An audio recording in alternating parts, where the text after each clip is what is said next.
মুসা আলাইহিস সালাম বলে, ধনী তোমার কি নালিশ তুমি বলো। বলে, নবী মুসা তোমার আল্লাহরে জিগাইবানি, এত ধন সম্পদ আল্লাহ আমারে দিছে, এই সম্পদ কি আমল করলে এই ধন সম্পদ গুলো শেষ হয়ে যাবে, তোমার মওলারে জিগাইবানি। খেয়াল করবেন কিন্তু। মুসা বলে, তোমার নালিশটা আমি নিলাম। দ্বিতীয় একজন মহিলার সঙ্গে দেখা, মেয়েটা ডাকতে বলে, নবী মুসা আরে তোমার আল্লাহরে জিগাইবে আনি, তুমি তো যাইতেছো তোর পারে রব্বে কারিমের সঙ্গে সাক্ষাৎ করতে, তোমার মাওলারে জিগাইবে আনি, আমারে কেন বানাইল? আমি গরিব মানুষ, মানুষের বাড়ি বাড়ি চেয়ে খায়, আমি কি আমল করলে এত ধনী হব? তোমার মাওলারে জিগাইবিনি কোনটা আমল করলে আমি ধনী হয়ে যাব। মুসা নবী কয়, নিলাম, তোমার নালিশটাও নিলাম।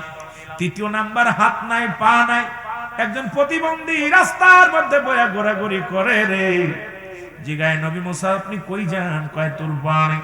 কয়, নবী মুসা রে তোমার আল্লাহরে জিগাইবানি, আমার হাত নাই পা নাই, রব্বে কারিম আমারে কিসের জন্য বানাইছে, আমার দে কোনো কাজে লাগবে নি। তিনটা নালিশ নিয়ে মুসা নবী রওনা হয়ে গেলেন। যেহেতু শেষ সফর, আর জীবনে দেখা হবে না, রব্বে কারিমের সাক্ষাৎ হবে না, তুর পারে চলে গেলেন। কৌশল বিনিময় হলো। ও যুবক, নবী মুসা প্রথমেই চাইলেন, আল্লাহ আমার বনি ইসরায়েলের মানুষগুলো অলস প্রকৃতি, আল্লাহ তাদের খাবার ব্যবস্থা করে দিবা। আল্লাহ কয়, নবী মুসা রে তুমি তোমার বনি ইসরায়েল নিয়ে ব্যস্ত তো কেন? আল্লাহ আমার বনি ইসরায়েল লোকেরা আসার সময় বলছে একটু খারাপ ব্যবস্থা যেন আমার আল্লাহ করে দেয়, আমাদের মধ্যে যেন গুসা না হয়, কারণ তুমি এখন বুড়া হয়ে গেছো, যে কোনো মুহূর্তে মারা যাবা। যেমন আমার ভাই বললেন আপনার অনুরোধ করবেন, সবাই তো অনুরোধ করি ভাইদের কাছে, বড় ভাইদের কাছে হাত বাড়াই। মুসাকে আমার বনি ইসরায়েলদের খাবারের ব্যবস্থা করে দিবা। আমার আল্লাহ কয়, মুসা রে তোমার হাতে কি? কয় লাঠি। কয় লাঠি দিয়া বাড়ি মারো। ওই কিসের মধ্যে? পাহাড়ের মধ্যে। বাড়ি মারছে পাহাড়ের মধ্যে, সঙ্গে সঙ্গে বিশাল একটা নদী হয়ে আসে। এই নদীর মধ্যে মুসা আলাইহিস সালাম কাল্লা, এই পাহাড়ের মধ্যে নদী কই থেকে আসলো? আল্লাহ কয়, মুসারে লাঠি দিয়ে আরেকটা বাড়ি মারো। ওই নদীর মধ্যে বাড়ি মারো, পানির মধ্যে বাড়ি মারছে, সঙ্গে সঙ্গে বিশাল একটা পাথর বাইরে আসে। মুসা নবীরে ডাক দেখায়, মুসা নবী, ও নবী মুসা তাড়াতাড়ি তোমার লাঠি দিয়ে পাথরের মধ্যে বাড়ি মারো। বাড়ি মারছে, সঙ্গে সঙ্গে পাথরের ভিতর থেকে একটা হরিণ বাইরে আসে। এবার হরিণের গালের মধ্যে দেখে তাজা ঘাস। মুসা নবী ডাকতে বলে, রব্বে কারীম কি আশ্চর্য নীলা, পাহাড়ের মধ্যে নদী, পাহাড়ের মধ্যে নদী, নদীর মধ্যে পাথর, পাথরের মধ্যে হরিণ, তার গালের মধ্যে তাজা ঘাস। আমার আল্লাহ কয়, নবী মুসা রে তোরা হলি সৃষ্টি, আমি হলাম স্রষ্টা। শুধু আমি বনি ইসরাইল নয়, কুল কায়নাতের সমস্ত মাখলুকাত হলো আমার। আমি আল্লাহ কুল কায়নাতের সব প্রাণীকে খাওয়াই। সুতরাং তুমি দেখছো তোমার শুধু বনি ইসরাইলদের জন্য নয়, রব্বে কারীম সমস্ত মাখলুকাতকেই খাওয়ায়। জোরে বলা যাবে না মারহাবা। মুসলিম লজ্জা ফিস আল্লাহ, কি লজ্জা দিছে আল্লাহ। দেখছো নি তুমি তোমার কত গোত্রের মানুষের চিন্তা করো, পাহাড়ের মধ্যে, পাথরের মধ্যে, সাগরের মধ্যে একটা প্রাণী আছে, ওকেও আমি খাওয়াইতেছি। কে খাওয়াইতেছে? এরপরে সুদখোরেরা মানুষ হবে না, ঘুষখোরেরা মানুষ হবে না। এ ঘুষখোরের দলেরা, সুদখোরের দলেরা শোন, হারামখোরেরা শোন। যেমন শুয়োরের মাংস খাওয়া হারাম, সুদ খাও হারাম, ঘুষ খাও হারাম। তুমি সারা জীবন ঘুষ খাইবা আর সুদ খাইবা, আর বাজারে যে গরুর গোশত কিনে খাওয়া, এটা চলবে না। ওদের জন্য মাগুরাতে স্পেশাল স্পেশাল শুয়োর জবাই করে তাদের খাওয়ানো লাগবে, কারণ সুদ ঘুষ যদি না ছাড়ে ওইটার জন্য শুয়োরের গোশত হালাল। জোরে বলেন ঠিক কি না? এই দুনিয়ার মুসলমান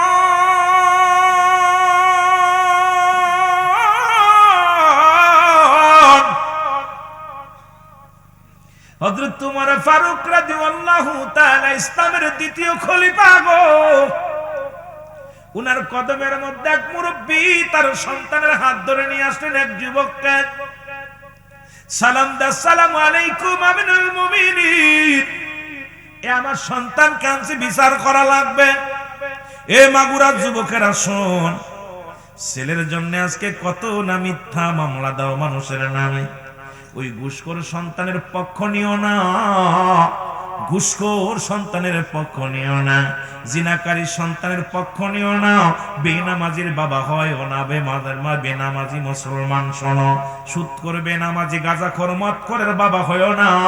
পৃথিবীর মধ্যে ত্যায্য করে দাও সন্তানের বেনামাজি বেপরদা নারীর। এরা মুসলমান শুনে নাও, হযরত তোমার ফারুক ডাক দেখায়, ও বৃদ্ধা, এ কি তোমার সন্তান? বলে জি হুজুর, ইনি আমার ছেলে, বিচার করা লাগবে। আমিনুল মুমিনিন ডাক দে বলে, ও যুবক, তোমার বাবা তোমাকে আমার কাছে আনছে বিচারের জন্য, তুমি কি, উনি কি তোমার বাবা হয়? বলে জি হুজুর, উনি আমার বাবা হয়। বলে তোমার বিরুদ্ধে অভিযোগ? বলে আমিনুল মুমিনিন, আমি জানি আপনি ন্যায়পরায়ণ বাদশা, আপনার কাছে ন্যায় বিচার পাবো। বাবাই যখন বলছে আপনার কাছে আনার জন্য, আমি তো দেরি করি নাই, সঙ্গে সঙ্গে আব্বার সনে রওনা দিছি। এরে খলিফা তোমার ফারুক ডাক দে বলে, বৃদ্ধা গো, তোমার অভিযোগগুলো বর্ণনা করো। বিদ্যা বলে, হুজুর, সন্তান বড় হয়ে গেছে, আমার গায়ের মধ্যে বল নাই, আমি শাসন করতে ভয় পাই বড়, এই জন্য আপনার কদমের মধ্যে আনছি, সন্তানের বিচার করা লাগবে। খলিফা ওমর কয়, কি কি অন্যায় করেছে বলো? বলে, এক নম্বর, আমার সন্তান মাদক সেবন করেছে। যেহেতু সিটু একটা পায়ে গেছি সামনে, এই বরাবর ওয়াজ দেখি করি, তারপর আলোচনায় যায়। এর ডাক দে বলে, হুজুর, এক নম্বর অপরাধ, আমার সন্তান মাদক সেবিকা গো। আমার যুবক বন্ধুরা শুনে নাও। আর হযরত ওমর ফারুক ডাক দে বলে, ও যুবক, তুমি কি মাদক সেবন করো? বলে জি হুজুর। বলে মাদক সেবন করো কেন? এটা তো গুরুতর অপরাধ। বলে হুজুর, আগে জানতাম না, এখন জানলাম। ও মুসলমান শুনে নাও, যে কাজ করলে তো মুসলমান ক্ষতি সাধন হয়, দেহের ক্ষতি সাধন হয়, এটাই তো সম্পূর্ণ হারাম করেছে আমার আল্লাহ। সুতরাং পৃথিবীর মধ্যে আজকে মদ গাঁজা জুয়া যেভাবে চলছে রে মুসলমান শোনো, আজকে একটা বাড়ি কন্ট্রোল নাই, একটা ঘর কন্ট্রোল নাই। ও যুবক, আমি আস্তে আস্তে আলোচনার মধ্যে যাই। ডাকতে বলে, হুজুর, দ্বিতীয় নাম্বার অপরাধ গো, আমার সন্তান মানুষ হত্যা করেছে। খলিফা তোমার ফারুকের চোখ দুটি লাল হয়ে গেছে রে। ডাকতে বলে, যুবক রে, তুমি নাকি মানুষ হত্যা করেছো? বলে জি হুজুর। বলে তুমি কি জানো না মানুষ হত্যা করা মাফ? বলে হুজুর, জানতাম না, এখন জানছি। কয় তোমার এর বিচার হবে। হুজুর, মেনে নিলাম, আপনি যে বিচার করবেন সেই বিচার আমি মেনে নিলাম। তৃতীয় অপরাধ হুজুর, তৃতীয় বিচার হলো আমার সন্তান জিনা ব্যভিচার করে। এ যুবকরা, ওয়াজ একটু কান দেয়া হুনো। কি করে? জিনা করে। উমরে ফারুক খুব ক্ষিপ্ত হয়ে গেছে। হযরত উমরে ফারুক রাদিয়াল্লাহু তাআলা কেন যেন একদম টকবক করতেছে রক্ত। ডাক দে বলে, যুবক, তুমি কি জিনা করছো? বলে জি হুজুর। বলে তুমি কি জানো না জিনা করা হারাম? বলে হুজুর, আগে জানতাম না, এখন আপনি জানাইলেন তাই জানলাম। বলে ও যুবক, তুমি কি শাস্তির বিধান জানো? কয় না হুজুর। বলে শোনো শোনো, পৃথিবীর মধ্যে কোন যদি যুবক, কোন অবিবাহিত নারী, অবিবাহিত পুরুষ যদি জিনা করে, শাস্তির বিধানটা নিয়ে যাও কালীনগরের বাবারা, কালীনগরের পূর্ব পাড়ার যুবকেরা, শ্রীপুরের জগতের বাবারা, আমার একটু লক্ষ্য করে শুনবেন। এর এক নাম্বার, যদি কোন অবিবাহিত নারী, অবিবাহিত পুরুষ জিনা করে গো, থাক ভাই, থাক এ ভাই, থাক থাক, ঠিক আছে। এর যদি কোন ব্যক্তি জিনা করে, শাস্তির বিধান হলো 100 ডুরা তার গায়ের মধ্যে মারতে হবে। যদি সে কয়েক ডুরা মারা পর যদি মারা যায়, ও মুসলমান, সে কাফন পাবে, দাফন পাবে, জানাজা পাবে। শুধু অবিবাহিত থাকার কারণে তার জন্য কাফন জায়েজ আছে, তার জন্য জানাজা জায়েজ আছে, তার জন্য দাফন জায়েজ আছে। মুসলমান, দাফন করানোর পর বাকি যে বেতেরা গাছগুলো থাকে, এটা তার কবর উপরে মারতে হবে। এটা হলো কোরআনের আইন, এটা হলো হাদিসের আইন। শুনে নাও, একটা বিচার যদি শ্রীপুরের জমিনে হতো, আমার দেশের এই যুবক যুবতী জিনা ব্যভিচার চিরতরে বন্ধ হয়ে যেত। যারা বলেন ঠিক কিনা? এবার বিবাহিত নারী, বিবাহিত পুরুষ আজকে বউ থুয়ে গেলে বিদেশে পাও না। অনেকে স্বামীর আমানত নষ্ট করে, স্ত্রী। ও যুবক মা বোনেরা শোনো, অনেক মা বোন আছেন স্বামীর হক নষ্ট করেন, অনেক বাবারা আছেন বিবির হক নষ্ট করেন। শোনেন পৃথিবীর মধ্যে যদি কোনো বিবাহিত নারী বিবাহিত পুরুষ যদি জিনা করে, শাস্তির বিধান হলো এই পৃথিবীর মধ্যে সর্বপ্রথম তার বুক পর্যন্ত না, এই বুক পর্যন্ত মাটির নিচেই পড়তে হবে, কঙ্কার ছুঁড়ে মারতে হবে, পাথর ছুঁড়ে মারতে হবে। যতক্ষণ পর্যন্ত মৃত্যুবরণ না করে ততক্ষণ পর্যন্ত তার গায়ে পাথর ছুঁড়ে মারতে হবে। নিশ্চিত যখন মৃত্যুবরণ করেছে অনুভব করতে পারবে, এবার তাকে কবর কয় মাটি খুঁড়ে উঠাইবে, উঠাইয়া দিবালয়ে তারে কুকুর শিয়ালদের লাশটা খাওয়া দিতে হবে। কোন বিবাহিত নারী বিবাহিত পুরুষের জানাজা জায়েজ নয়। কোন বিবাহিত পুরুষ বিবাহিত নারী জিনাকারী মুসলমান শোনো, এই জানাজা পড়া যাবে না, দাফন দেয়া যাবে না, কাফন দেয়া যাবে না। একটা বিচার যদি মাগুরা জেলা শ্রীপুরের জমিনে হতো, কালীনগরের জমিনে হতো, খোদার কসম আপনার বোর দিকে কেউ তাকাইতো না, আপনার দিকে কোনো নারীও তাকাইতো না। আজকে প্রতিটা বাড়ি জিনা বা বিচার, একটাই কারণ হলো ইসলামের বিধান নাই। জোরে বলেন ঠিক কিনা? ইসলামের বিধান আছে, চালু নাই। প্রতিটা বাড়ি, প্রতিটা প্রায়টা বাড়ির মধ্যে, প্রতিটা বাড়ি বললে আবার অনেকে মাইন্ড করতে পারেন, অধিকাংশ বাড়ির মধ্যেই স্বামী থাকতেও বিবি অন্য পুরুষের সঙ্গে রিলেশন। আবার অনেক স্ত্রী সুন্দরী নারী ঘরে আছে, তারপরেও স্বামী অন্য নারীর উপরে আসক্ত। যেটা বলেন ঠিক কিনা? শাস্তির বিধান হলো আজকে সে যত বড় কুতুব হোক, যত বড় মৌলবী হোক, এ দেশে কি বিচার করবেন? যে দেশে জিনা করে জেলে গেলে ফুলের মালা নিয়ে গলায় ফেরে। আমি আশ্চর্য হয়ে গেছি যে দেশে জিনা করলে তার পক্ষে উকিল দাঁড়ায়, তার পক্ষে বাবা আবার উকলাতি করে হাইকোর্টের রায়। ওই যে আমাদের দেখছেন না বরগুনা তিন্নি নাকিডা, ও স্বামীরে মারছে অন্য পুরুষের সঙ্গে জিনা করে, আবার মুজাম্মেল হক ওর বাপ ওই বড়া ফড়া কর্তব্য লুচ্ছ, ও লুচ্ছার ঘরে লুচ্ছাই বদমাইশ মেয়ের পক্ষে আদালতে যে আবার উকলাতি করে। কারণ যে মেয়ে জিনাকারী, যে সন্তান জিনাকারী, সে যত বড় কুতুব হোক না কেন, তুই তার পক্ষ নিবি, তুই জাহান্নামী। জোরে বলেন ঠিক কিনা? আজকে সমাজের মধ্যে আমার যুবক যুবতী নষ্টের কারণ হলো আমাদের মতো কিছু মাথা মোটা আলেম আর মাথা মোটা কিছু নেতা। কারণ এই আলেমগুলো ফতুয়া দিয়ে ঘুরাই ফেলতেছে, ফতুয়া দিয়ে। এই যে বলৎকার, গত 3 মাসে 1100 বলৎকার ধরা পড়ছে। আমি কই যেটা বলৎকার ধরবে সঙ্গে সঙ্গে তাকে শিরচ্ছেদ করো। যে আল্লাহকে আজকে বলতে বলতে এগুলোর বিচার নাই। আল্লাহকে নিয়ে কটূক্তি করা হয়, সাহাবীদেরকে নিয়ে কটূক্তি করা হয়। এদেরকে এখনো বাংলার জমিনে সে যত বড় মুফতি হোক, যত বড় মুহাদ্দিস হোক, আল্লাহ রাসূলকে নিয়ে কটূক্তি করার সঙ্গে সঙ্গে তার বাঁচার কোনো ইখতিয়ার নেই। জোরে বলেন ঠিক কিনা? আরো জোরে বলেন ঠিক কিনা? দেখলাম একমার দেশে এক বাউল না ফাউল আল্লাহকে নিয়ে কটূক্তি করেছে, আবার আমাদের দেশে কিছু দরদি মৌলবী। মুসলমানদের মধ্যে, সুন্নিদের মধ্যে, ইসলামের মধ্যে বাউলদের সাথে কোনো সম্পর্ক নাই। কারণ তারা সবসময় নাস্তিক, তারা সবসময় নাস্তিক, উগ্রপন্থী, তারা ঈমান হারা। জোরে বলেন ঠিক কিনা? যদি কেউ থাকেন ও ফেনামাসেন কথা বলেন। এদিকে আবার দেখলাম আপনারা সুফিবাদ। কিসের সুফিবাদ? ভণ্ডর কিসের সুফিবাদ? নারী নিয়ে বেগানা নারী নিয়ে গান গাও, বেগানা নারী নিয়ে গান গাও, নাচানাচি করো, পালা গান গাও, তুমি সুফিবাদ? তোমার মতো ভণ্ড প্রতারক এর মধ্যে পৃথিবীর ওইজন আল্লাহ কামিনান নাস, মানুষের মধ্যে মায়া করে তারা বলবে আমান্না তার ঈমান আনছে বিল্লাহি, আল্লাহর প্রতি, অবিলম্বিত আখিরাতের প্রতি বিশ্বাস স্থাপন করছে। আমা কুম বিমুমিনিন। এ চোর! নাস শব্দের অর্থ হলো মানুষ। কত বড় বদমাইশ! কে কুল আউযু বিরাব্বিন নাস, নাস মালিকিন নাস, ইলাহিন নাস, খসখসিন নাস। কত উচ্চারণ করছে কি শুনছেন নি? ওর জুতাতে পিটাতে আল্লাহও নাচে, আমিও নাচি। নাউজুবিল্লাহ বলেন না। আর আমার দেশের মুসলিমেরা সেটা সমর্থন করে। হাত দিতে দিতে কোথায় আগুনে হাত দিলে ইচ্ছাও পরে, গর ইচ্ছাও পরে। যখন আল্লাহর সঙ্গে কাউকে শিরক করবে, কারণ আল্লাহর কোনো শরীক না। আল্লাহ বলে আল্লাহু আল্লাহু আহাদ আল্লাহুস সামাদ লাম ইয়ালিদ ওয়া লাম ইউলাদ ওয়া লাম ইয়াকুন লাহু কুফুয়ান আহাদ। আল্লাহ বলে, আল্লাহ হাবিব আপনি বলে দেন আমি আল্লাহ এক। কয়জন? জোরে বলেন কয়জন? কষ্ট হচ্ছে আপনাদের? আমি কষ্ট দিয়ে ওয়াজ করব না, কারণ আমি তো আপনাদের এলাকায় এই দীর্ঘদিন, আমার বয়স 44 চলতেছে, মনে হচ্ছে বাচ্চা। 44-এ পা লাগাই দিছি, মনে হয় বাচ্চা। এটা আপনাদের দোয়া। কথা বুঝেননি?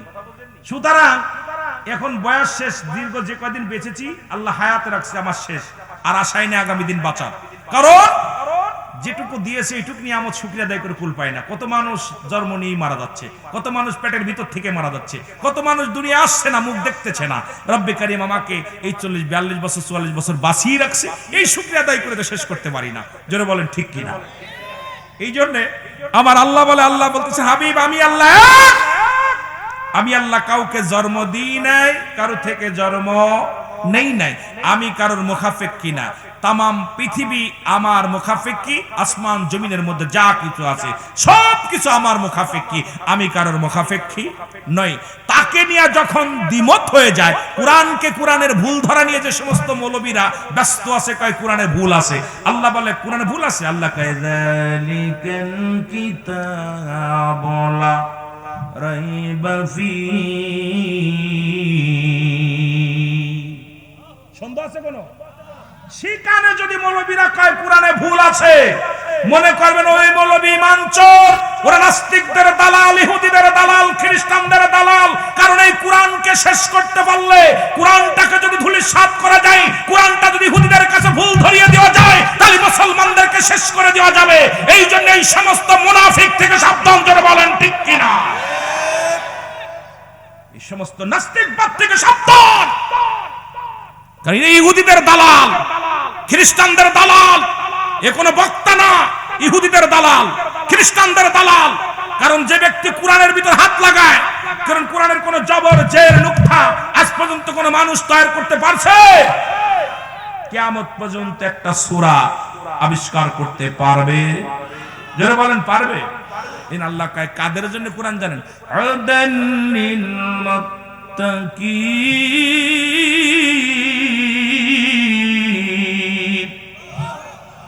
একমাত্র হেদায়েত প্রাপ্ত বান্দাদের জন্য, আউল ফাউলের জন্য না। আউল ফাউল বক্তা আমার বক্তার জন্য নয়, মৌলবীর জন্য নয়, কোন মুন্সির জন্য নয়, একমাত্র হেদায়েত প্রাপ্ত বান্দাদের জন্য কোরআন। আর এই হেদায়েত প্রাপ্ত বান্দা কোরআনকে ভালোবাসে, কোরআনকে মহব্বত করে, আল্লাহর দ্বীনকে মানে, ঈমানটা খাঁটি করছে। আর এই মুনাফিক আউল বাউল বক্তা আর আউল বাউল মৌলবী এই সমাজের মধ্যে কোরআনকে যারা রিসার্চ করতে যাইয়া, এই পৃথিবীর মধ্যে কোরআনকে রিসার্চ করতে যায়, মাইকেল জ্যাকসন কালেমার মালা পড়েছে, কোরআনকে গবেষণা করতে যায়, হাজার হাজার মুসলিম ঈমান আনছে, কোরআনকে রিসার্চ করতে যায় অসংখ্য কাফেররা ঈমান আনছে। আর আমার দেশের মুসলমান কোরআনকে রিসার্চ করতে যায়, খালি ভুল পাচ্ছে। কথা কয় না কেন? কথা কয় না কেন? কথা বুঝলেননি? কষ্ট হচ্ছে? ওরা শিক্ষিত শয়তান, ওরা শিক্ষিত শয়তান, ওরা শিক্ষিত দুর্নীতির ওই রাকড়ায় বসে জাহির করে জ্ঞান, কলম দিয়া কামাই টাকা, কলম দিয়া কামাই টাকা, আবার ধরে সাধুর ভান। ওরা শিক্ষিত, আর একটু জোরে বলা যাবে না, ওরা শিক্ষিত শয়তান, ওরা শিক্ষিত। ওরা হলো জাতির নাকি মহামারী মহাতন, ফাইলে কলম ঠেকাইয়া চালায়ুরা নির্যাতন। ঘুষের টাকায় ওদের ভুড়ি, ঘুষের টাকায় ওদের ভুড়ি, করে যে টান টান। ওরা শিক্ষিত। আমলিগ বিএনপির নামও নাকি কোরআনে আছে। কথা বুঝেন না? ওদিকে আবার বলতেছে কোরআনের ভিতরে ফিরানো কি কার কি যেন বললো, এটার নামও আছে। আশ্চর্য হয়ে যায়, মাঝে মাঝে এগুলো খেয়াল করি, আশ্চর্য হয়ে যায় তখন আল্লাহ এদেরকে কি দিয়া মানুষ করছে। এরা নাকি আমাদের রাহাবার, যে কোরআনের ভিতর খুঁজা খুঁজা পাইছে এগুলো। কথা বুঝেন? স্কুল কলেজের দিকটা ভাই দেখো না চোখ মেলিয়া, মেয়েরা সব বই ছাড়িয়া আছে শুধু প্রেম লইয়া। ঠিক কি না? আরো জোরে। স্কুল কলেজের দিকটা ভাই দেখো না চোখ মেলিয়া, ছেলেরা সব বই ছাড়িয়া আছে শুধু প্রেম লইয়া। আরে অস্ত্র যে তার সঙ্গের সাথী, অস্ত্র যে তার সঙ্গের সাথী, হইতেছে মস্তান ওরা শিক্ষিত। ঠিক কি না? আমরা লেখাপড়া করি না। এটা অ্যাকাউন্টের প্রফেসর, কলেজের সরকারি কলেজের অ্যাকাউন্টের প্রফেসর, লেখাপড়া করে নাই। আমরাও কোনো ক্লাস ফার্স্ট সেকেন্ড ক্লাস পাই নাই, বই নাই। শরিয়াতের ডিগ্রি যেগুলো নেওয়ার দরকার এগুলো নিছি। বই টানতে টানতে পিছনে ব্যথা হয়ে গেছে, হাত ব্যথা হয়ে গেছে। আর এখন গত পরশুদিনকেও রাজশাহী বিশ্ববিদ্যালয় থেকে 3টি কষ্ট উদ্ধার করছে। 5 আগস্টের পর বাংলাদেশ অধিকাংশ বিদ্যালয় থেকে অসংখ্য বিপুল পরিমাণ আর্মিগুলা বন্দুক, রাইফেল, অস্ত্র উদ্ধার করেছে। যেটা বলেন ঠিক কিনা? কারণ এখন আর পড়ালেখা নাই, এখন খালি রাজনীতি। যে দলের হয়ে আমাদেরকে ক্যাডার বানাইতেছে। আর ওই নেতা, মাথা মোটা নেতা বয়া বয়া থাকে। নির্বাচনের আগে পায়ে ধরে ভাই ভোট দিন, আব্বা মা খালু দাদা কত কথা কয়, নির্বাচনের পরে আর খুঁজে না পাওয়া যায়। জোরে বলে ঠিক কিনা? কারণ আমিও ভুক্তভোগী। আজ যে সাকিবুল হাসান চিনেন না? উনি আমার বড় কাকা শালাচ্ছেন। শেখ সাহেবরা চেনেন? ফুফতো ভাই। কথা বুঝেন?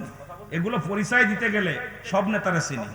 যেই বড় হয়ে গেছে একসময় আয়া পোলাপানের সঙ্গে খেলা করতো, যেই বড় হয়ে গেছে এর আর খুঁজে পাই না। আসলে অহংকার।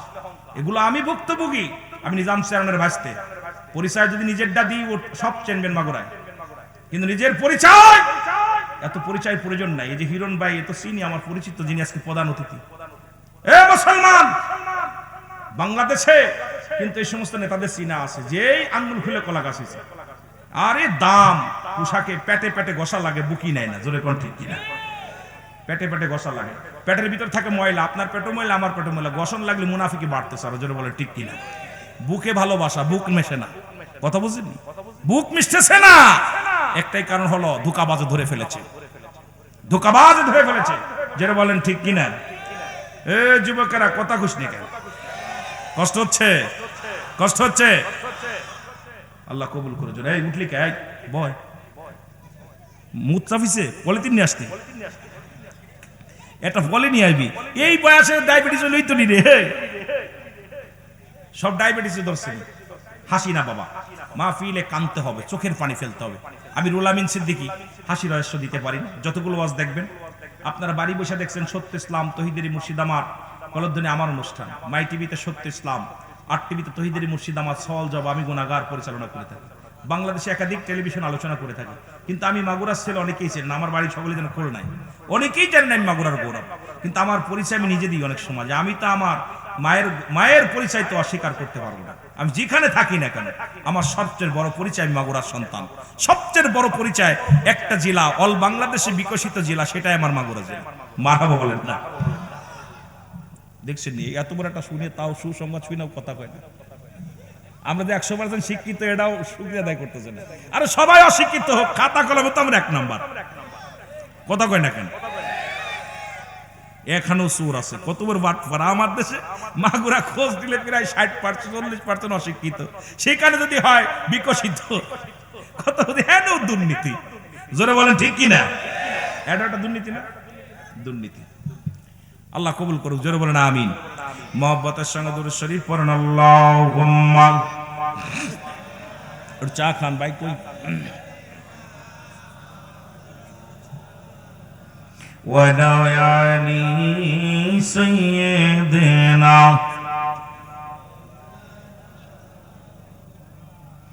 এ দুনিয়ার মুসলমান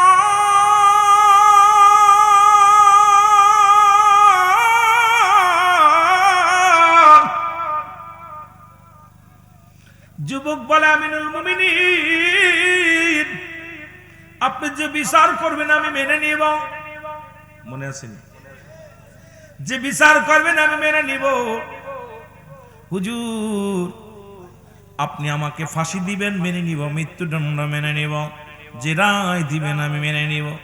কিন্তু আমার বিচার করার আগে আমার বাবার বিচারটা আগে করা লাগবে। কার বিচার? যারা বলেন কার বিচার? বাবার বিচার। খলিফা হযরত উমর ফারুক ডাকতে বলে, যুবক তুমি কার বিরুদ্ধে অভিযোগ করো?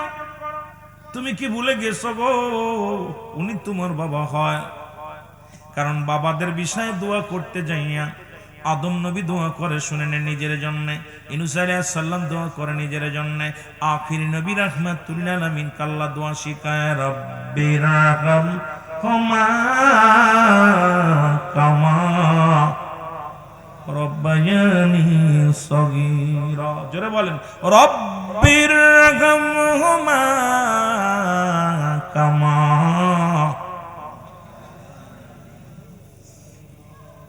আরে দোয়া আল্লাহ কয় হে হাবিব ওদেরকে দোয়া শিখিয়ে দেন, আমার রব আমার প্রতিপালক হে আল্লাহ আব্বা মার সগীরা কবিরা গুনাহগুলো মাফ করে দাও। শিখায় কে? জোরে বলেন শিখায় কে?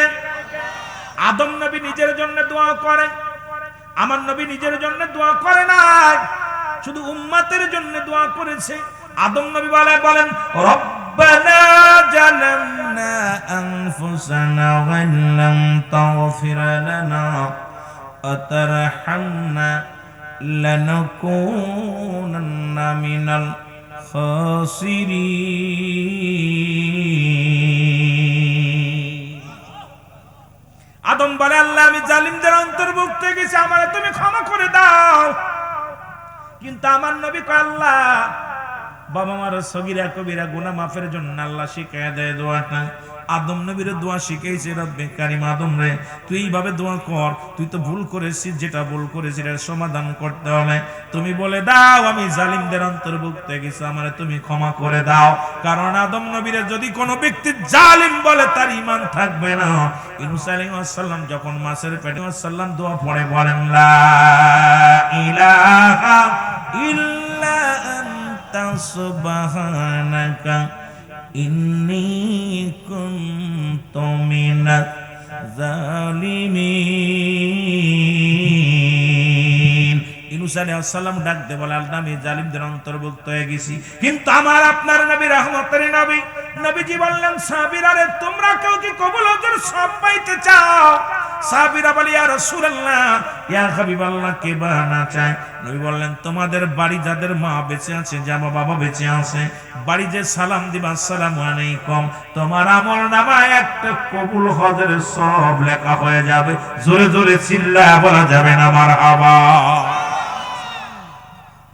এখন সাহাবীদের অনেকেরই আব্বা নাই মা নাই, সাহাবীদের ভিতরে প্রতিযোগিতা কে কত আমল করতে পারে। আমাদের ভিতরে প্রতিযোগিতা কে কয়টা বাড়ি করতে পারে, কে কয়টা বিয়ে করতে পারে, কে কয়টা বিল্ডিং করতে পারে, কে কয়টা গাড়ির মালিক হতে পারে। কিন্তু সাহাবীদের ভিতরে শুধু আমল, কে কত আমল করবে, কে কার চাইতে বেশি আমল করবে, এটা ছিল সাহাবীদের মধ্যে মুসলমান বাড়াবাড়ি। আমার নবীর সাহাবীরা কান্দার নবী গো আজকে দুনিয়ার মধ্যে আমাদের মা নাই, আমাদের বাবা নাই, ইয়া হাবিব এই আমলটা যদি আরো 10টা দিন আগে পাইতাম, 20টা দিন আগে পাইতাম, এই দুনিয়ার মা ছেড়ে আব্বা মা চলে গেছে। আমার নবী বলে সাহাবীরা রে তোমরাই বুঝি এতিম, আমিও নবী এতিম, আমি নবী এতিম, এতিম রে এই জগতের মধ্যে আমি নবীর মা নাই, আমি নবীর বাবা নাই। এ সাহাবীরা রে আমি নবী আমি কান্দি তোমাদের মতো এরকম। আমার আল্লাহ কয় হাবিব রে তোমার চোখের পানি, তোমার সাহাবীদের চোখের পানি আমি রব্বে কারীম সইতে পারলাম না, তোমার জন্য দোয়া শিখিয়ে দিলাম, সাহাবীদের দোয়া শিখিয়ে দাও রব্বেরা কামা রব্বায়ানি সগীরা। ওরে আমি যদি যাই গো মারা, আমি যদি যাই গো মারা বিদেশের মাটিতে, লাশটায় আমার পৌঁছাই দিও মায়েরি কোলেতে, রে লাশটায় আমার পৌঁছাই দিও। যুবকেরা জোরে জোরে বলেন ওরে আমি যদি যাই গো মারা, আমি যদি বিদেশের মাটিতে, লাশটায় আমার পৌঁছাই দিও মায়েরি কোলেতে, ওরে লাশটায় আমার পৌঁছাই দিও। জন্মের পরে যে কোলেতে রাখছে আমার মা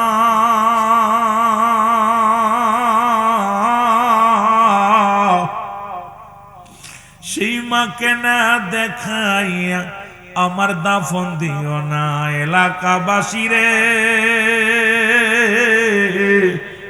আমি বইলা যাই তোমাদের ও শ্রীপুরবাসী রে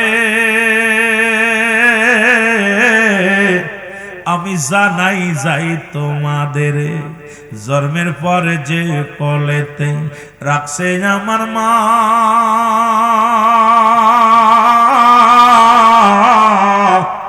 সেই মারে না দেখাইয়া আমায় দাফন দিও না আমায় দাফন দিও না আরে মায়ের মুখটা দেখলে পারে মায়ের মুক্তি দেখলে পারে শান্তি পাবো কবরে লাশটায় আমার পৌঁছাই দিও মায়েরই গলেতে বলো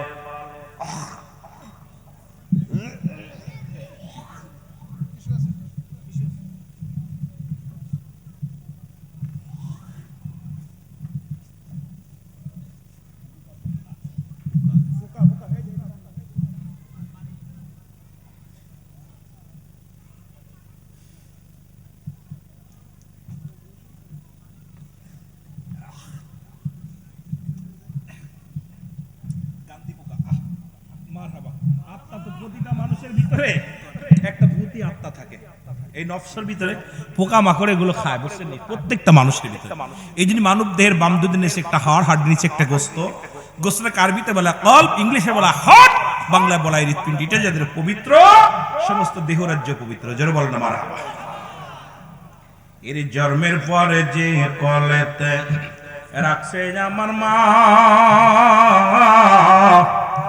সেই মাকে না দেখাইয়া দাফন দিও না আমায় দাফন দিও মায়ে মুক্তি আমার দেখলে পারে মায়ে মুক্তি আমার শান্তি পাবে কবরে লাশটায় আমার পৌঁছাই দিও মায়েরই কোলেতে ওরে লাশটায় আমার এই জগতে মায়ের মতো নাই কেউ আপন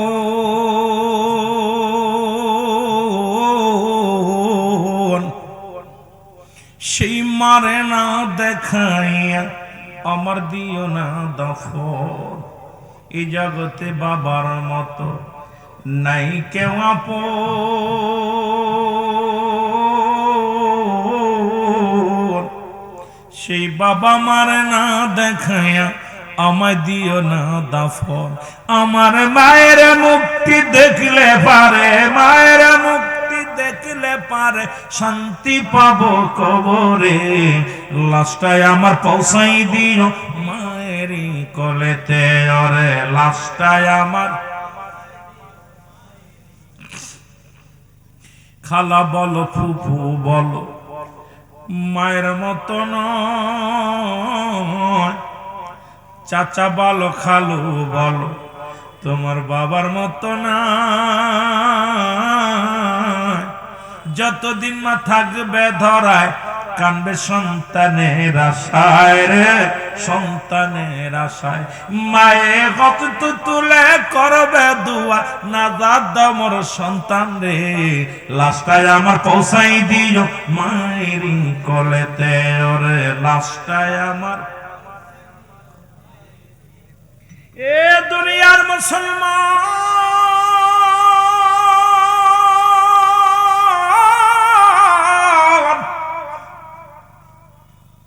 যুবক বন্ধুরা রে দিলের কান্ডা লাগা শোনো যুবক বলে হুজুর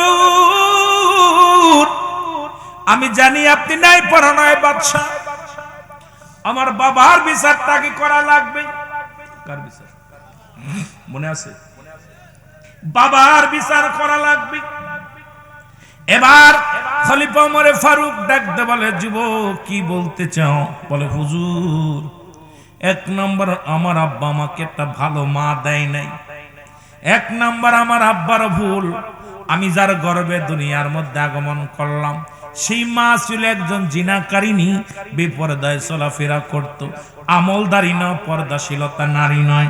সুতরাং 1 নাম্বার অপরাধ করেছে আমার আব্বা, কারণ আমার মা যদি ভালো হতো ওই মায়ের গুণে গুণান্বিত হয়ে আমি সন্তান ইসলামের বিধান বুঝতাম। ওরে 1 নাম্বার অপরাধ আমার বাবার। যুবকরা তোদের হাতে ধরে বলে যাই, পায়ে ধরে বলে যে রিকশা চালকের মেয়ে বিয়ে কর, কোন গাঞ্জাখোরের মেয়ে বিয়ে করিস না, এরা বেপরদার বিয়ে করিস না, ওরে মুসলমান শোনো, ঘুষখোরের মেয়ে বিয়ে করিস না, মদখোরের মেয়ে বিয়ে করিস না। প্রয়োজন হলে রোজা রাখ, সারা বছর রোজা রাখবো, তবু মুসলমান বেগানা, ও মুসলমান মেয়ে বেপরদা বেনামাজি মুসলমান এমন নারী আমরা বিয়ে করতে রাজি নয়। জোরে বলেন ঠিক কিনা?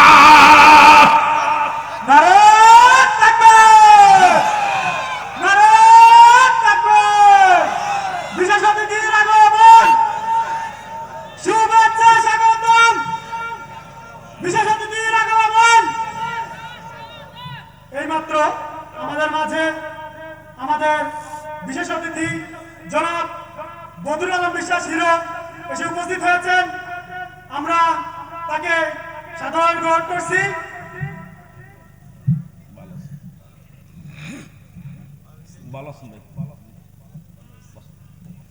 মহব্বতে দুরূদ শরীফ পড়েন আল্লাহুম্মা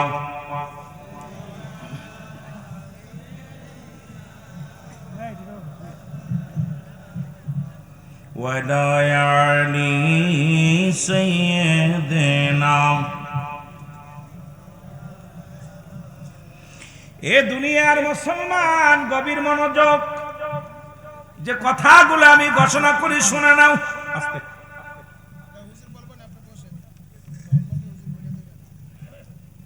ওয়াজের ভিতরে ডিস্টার্ব খাওয়া দুইটা, যে প্রথম দুইটা একটা রহমত একটা গজব। ওয়াজটা বাবা পৃথিবীর মধ্যে যত ইচ্ছা করেন করতে পারবেন, এটা খোদা তাআলার দান, গড গিফট। জোরে বলেন ঠিক কিনা? এই জন্য আলোচনা একবার ফায়েজ কেটে গেলে আর আলোচনা উঠবে না।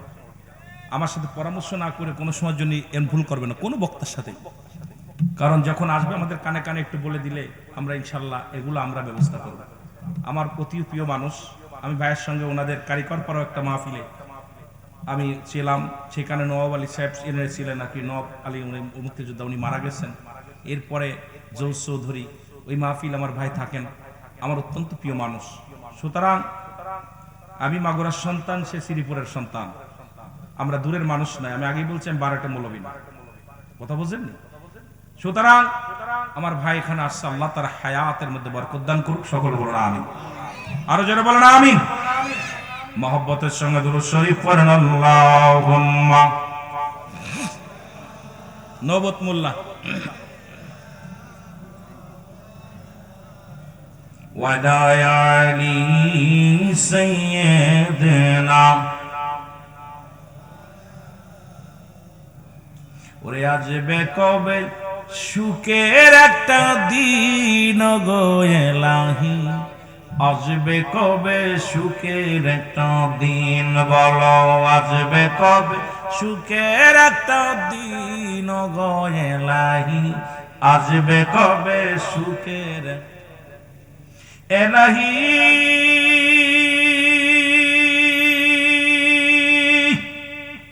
পা দিলে আমার চলিবারে, কর্ণ দিলে শুনিবারে, চক্ষু দিলে দেখিবারে ধরারি মাঝে, তবু আমি অন্ধ রইলাম চিনিলাম তোরে, তবু আমি অন্ধ রইলাম চিনিলাম না তোরে অগরেলাই। আসবে কবে সুখের একটা দিন, বলো আসবে কবে সুখের একটা দিন অগয়েলাহি, আসবে কবে সুখের একটা দিন, বলো আসবে কবে অগয়েলাহি, আসবে কবে। মারহাবা বলা যাবে না? এর ডাক দিয়া ওমর ফারুক ডাক দে বলে, ও যুবক শোনো গো, বলে হুজুর 1 নাম্বার অপরাধ আমার বাবা। ও যে বললাম 5টা গুণের নারী বিয়ে করবা গো, 4 নাম্বার গুণ হলো রূপবতী গুণবতী, আজকে আমরা শুধু সুন্দরী চেহারা দেখে পাগল হয়ে যাই, ইতে চিনার সময় নাই। আগের যুগে যখন বিবাহ হতো মাতৃকুল পিতৃকুল যাচাই বাছাই করা লাগতো, মেয়ের মা আমলদারি কিনা, মেয়ে আমলদারি কিনা, পর্দা মানে কিনা। এখন তার গার্জিয়ানের কোনো মূল্য নাই। পছন্দ হয়েছে ক্লাস 6 থেকে পরের মেয়ের হাত ধরে টানাটানি শুরু করি। আইরে সমাজ, আইরে জাতি শেষ হয়ে যায় না। মুসলমান শুনে নাও, যদি কোনো গুণবতী রূপবতী নারী যদি তোর সংসারে আসে, ওই মেয়েটা জীবনেও সারা জীবন মুসলমান স্বামীর আদর্শ পাবে না, তবুও দাঁত কামড়ে পড়ে থাকবে, স্বামীর বিটে ধরে পড়ে থাকবে। কারণ চিন্তা করবে আমি যদি চলে যাই আমার আব্বা কষ্ট পাবে, আমার ভাই কষ্ট পাবে, মা কষ্ট পাবে। জীবনে ওই দুঃখের কথা কাউকে বলবে না। ও আমার যুবক বন্ধুরা শুনে নাও, আজকে গুন্না দেখে রূপ দেখা শুরু করেছি রে, আর এই রূপের কারণে আজকে প্রতিটা বাড়ির ভিতরে ঝামেলা। ওরে মুসলমান, এই বইয়ের মন রক্ষা করতে যাইয়া বাবা মায়ের হক আদায় হয় না। ওরে বাপ মার প্রতি 14 মুসলমান 12/6 12টা হক এই দুনিয়ার মধ্যে ইন্তেকালের আগে হলো, ইন্তেকালের আগে হলো 6টা হক, ইন্তেকালের পরে হলো 6টা হক। এই 12টা হক আদায় করতে পারি না। তুমি যত বড় কুতুব হও না কেন, 3 শ্রেণী মানুষের দোয়া কবুল হয় না। নাম্বার 1 হতার না পারমানি সন্তান, 2 নাম্বার এতিমের মাল ভক্ষণকারী, 3 নাম্বার মুসলমান অহংকারী মানুষ। এই 3 শ্রেণী মানুষের দোয়া আল্লাহ কবুল করে না। এই মুসলমান শোনো, পিতা মাতার বাধ্যগত হও, দুনিয়ার মধ্যে হও। 5 নাম্বার হলো আদর্শ বাবার সন্তান, আদর্শ মায়ের সন্তান। আজ থেকে প্রতিজ্ঞা করব, জীবনেও যদি বিয়ে না করি, কোন ঘুষখোরের মেয়ে বিয়ে করব না, কোন সুদখোরের মেয়ে বিয়ে করব না, কোন মদখোর গাঁজাখোর ইয়াবাখোরের মেয়ে বিয়ে করব না। মুসলমান আজ থেকে যদি প্রতিজ্ঞা করতে পারো, আপনার এই সমাজ, এই কালীনগরের মানুষগুলো সোনার মানুষ হয়ে যাবে। যদি প্রতিজ্ঞা করো, কোনো আত্মীয়তা করব না কোনো গাঁজাখোরের লগে, আত্মীয়তা করব না কোনো হিরণশির খোরের লগে, আত্মীয়তা করব না কোনো বেনামাজির লগে, আত্মীয়তা করব না পৃথিবীর মধ্যে সুদখোর ঘুষখোরের লগে।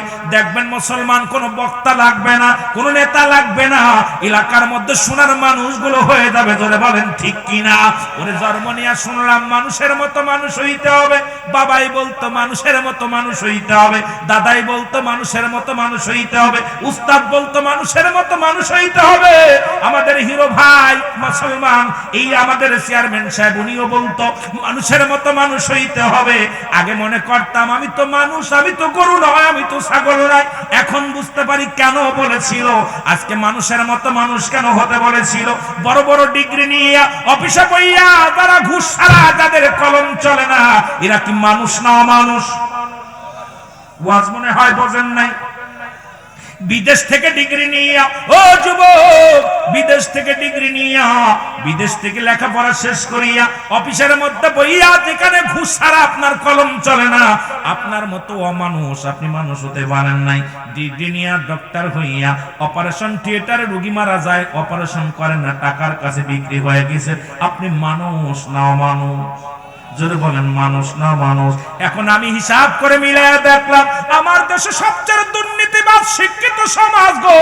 কারণ এলমে দিন না থাকার কারণে, এলমে হুজুরি, এলমে হুসুলি, এ মুসলমান, শরিয়াত তরিকত হাকিকত মারিফত, এই শরিয়াতের প্ল্যাটফর্ম শুধু শিক্ষা করে, এ মুসলমান নাস্তিকদের ইংরেজি শিক্ষা করে, কোরআনকে ছেড়ে দিয়ে এই দুনিয়ার মধ্যে যারা এলেম অর্জন করলাম, এই এলেমে আমারে ঘুষ ছাড়তে পারে নাই, এই এলেমে আমাকে সুদ ছাড়তে পারে নাই, এই এলেমে আমাকে গাঁজা খাওয়া ঠেকাইতে পারে নাই, এই এলেমে আমাকে মদ খাওয়া ঠেকাইতে পারে নাই। কারণ আসলে কোরআনের জ্ঞান ভিতরে নাই, হাদিসের জ্ঞান না থাকার কারণে দুর্নীতি বেড়ে যায়। জোরে জোরে বলেন ঠিক কিনা?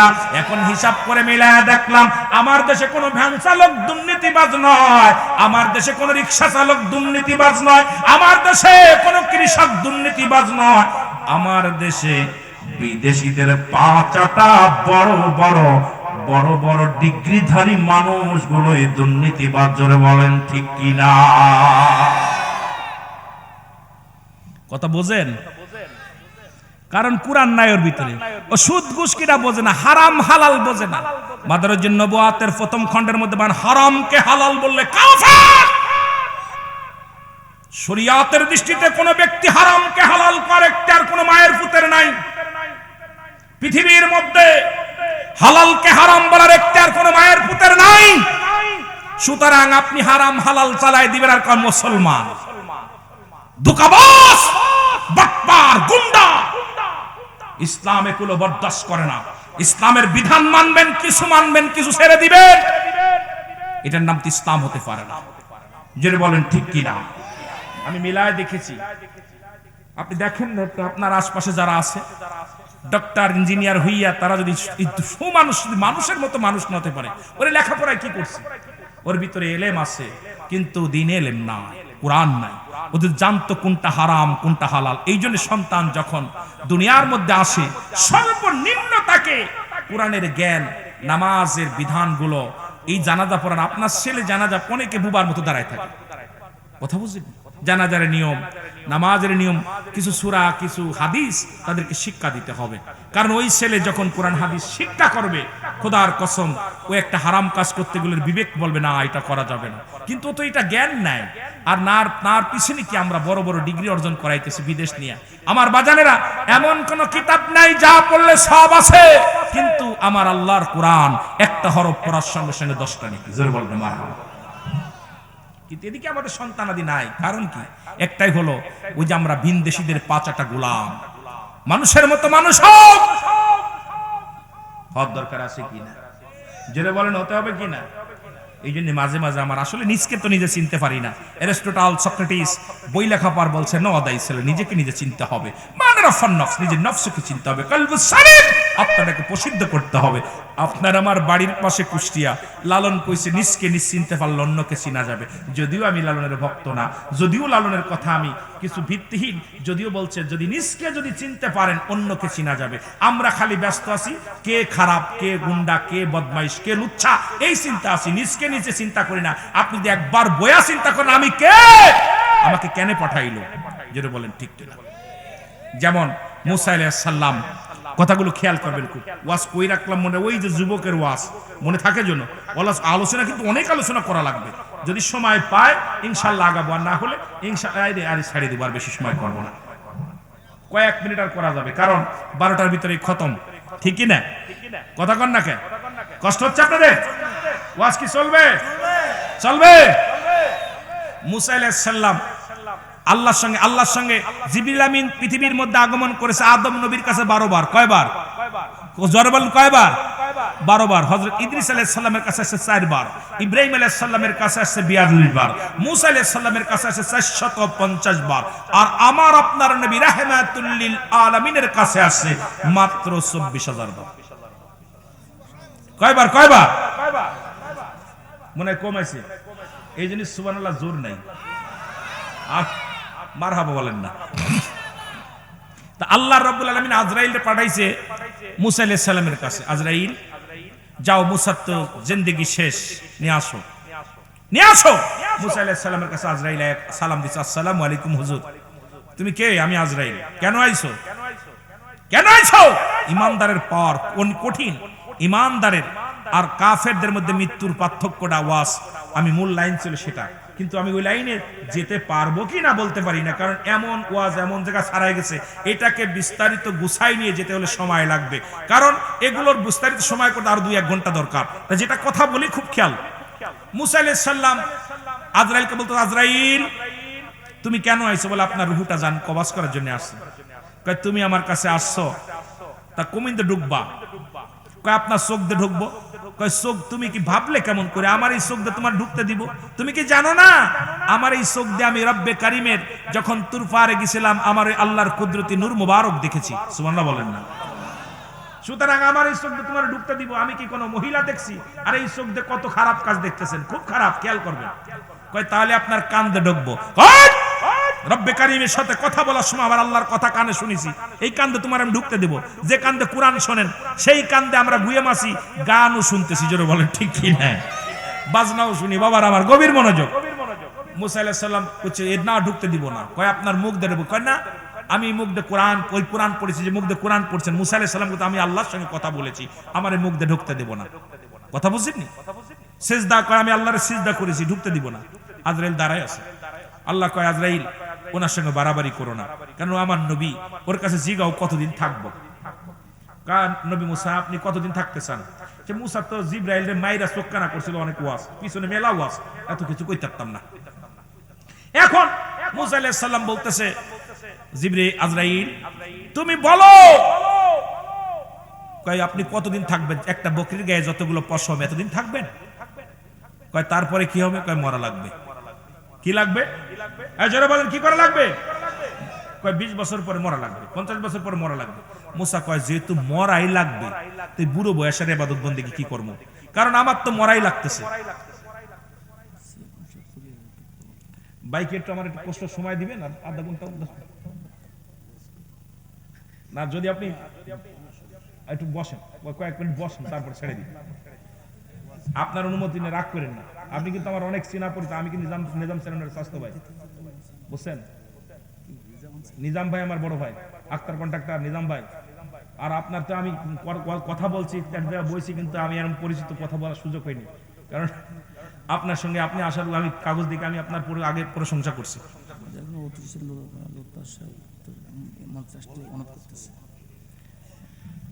আপনারা আসবে কি আসবে বলেন। ধন্যবাদ। আপনারা বিশেষভাবে অবগত আছেন যে আমাদের কালনগর পূর্বপাড়া আল মদিনা জামে মসজিদটি কুয়েত সংস্থা থেকে পাশ হয়ে এসেছেন।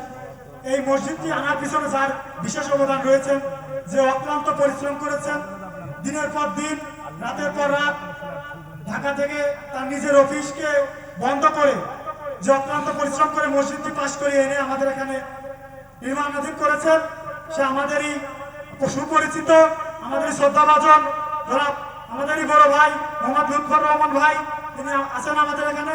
আমি ভাইকে বিশেষভাবে অনুরোধ করব, আপনি একটু মঞ্চে আসবেন। ধন্যবাদ সম্মানিত লুৎফর রহমান ভাই, আপনাকে এলাকার মানুষ সম্মান করে, ভালোবাসে। আপনিও আল্লাহর ঘরের জন্য অনুদান রাখছেন, মায়া করছেন, আপনাকে ভালোবাসে এলাকার মানুষ। ধন্যবাদ। আসসালামু আলাইকুম। সুতরাং আল্লাহ আপনাকে দয়া করুক যে আপনার অবদান, আল্লাহ রাব্বুল আলামিনের ঘর আমার নবীজি যে নির্মাণ করলেন, মক্কা থেকে মদিনায় যখন হিজরত করলেন, খুব খেয়াল করবেন, খুব খেয়াল করবেন কথাটা। বাইরে একটা বসেন, ধন্যবাদ। এই পাশে আসেন, আমার বাম পাশে একটা চেয়ার দেন। মৌলানা সাহেব বসেন, আপনি বসেন, বাইরে একটা চেয়ার দেন। সামনে দেন না, চেয়ার নাই, একটা চেয়ার দেন সামনে। আস্তে আস্তে আর ওয়াজ শেষ, এখন 11:30 বেজে গেছে, এখন মেলা কাজ রয়েছে বাদী। আমার ওয়াজ যা শুরু করছি এটা করতে হলে আর 2-3 ঘন্টা দরকার, ভাইদের কষ্ট দিব না। তো যেটা বলতেছিলাম একটু খেয়াল করেন, আপনার নবীজি বলতেছিলেন যে আমি একটা মসজিদ বানাবো। কি বানাবো? যারা বলেন কি বানাবো? মসজিদ।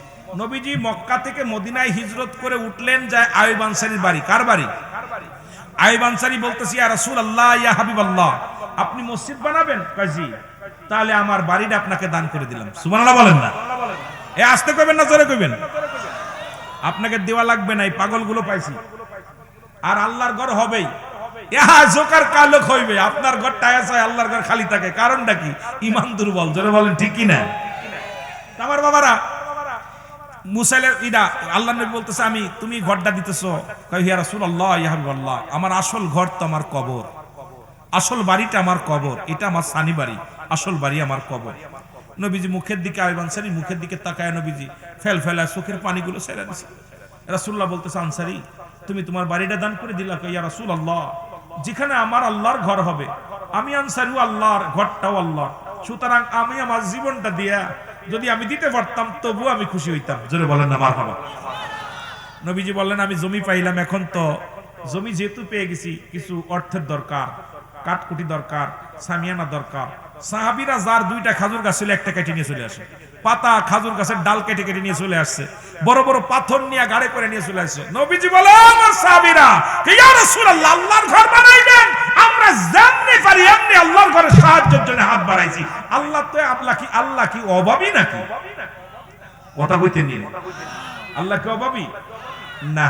সুতরাং আল্লাহর ঘরের জন্য আমার ভাই যান, আল্লাহ তার হায়াতের মধ্যে বরকত দান করুক।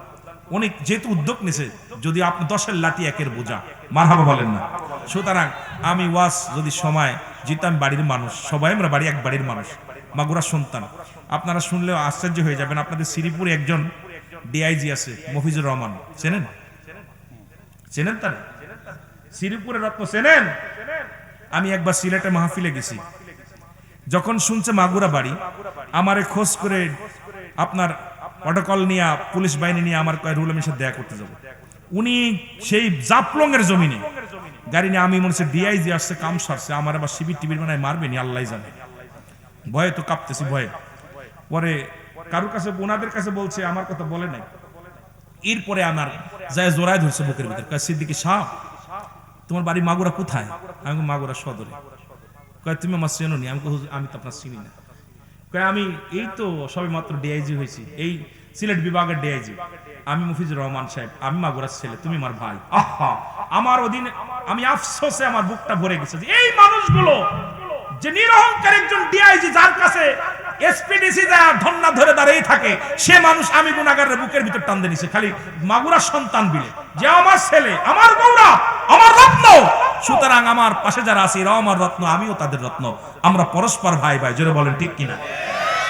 কে কো দল করলো আমার দেখার বিষয় না। যখন আমার গ্রামে, আমার মহল্লায় কোনো ভাই আমাদের প্রতিনিধি হয়ে থাকেন, তাকে সাপোর্ট করা আমাদের ইমানি দায়িত্ব এসেছে। জোরে বলেন ঠিক কিনা? জোরে বলেন ঠিক কিনা?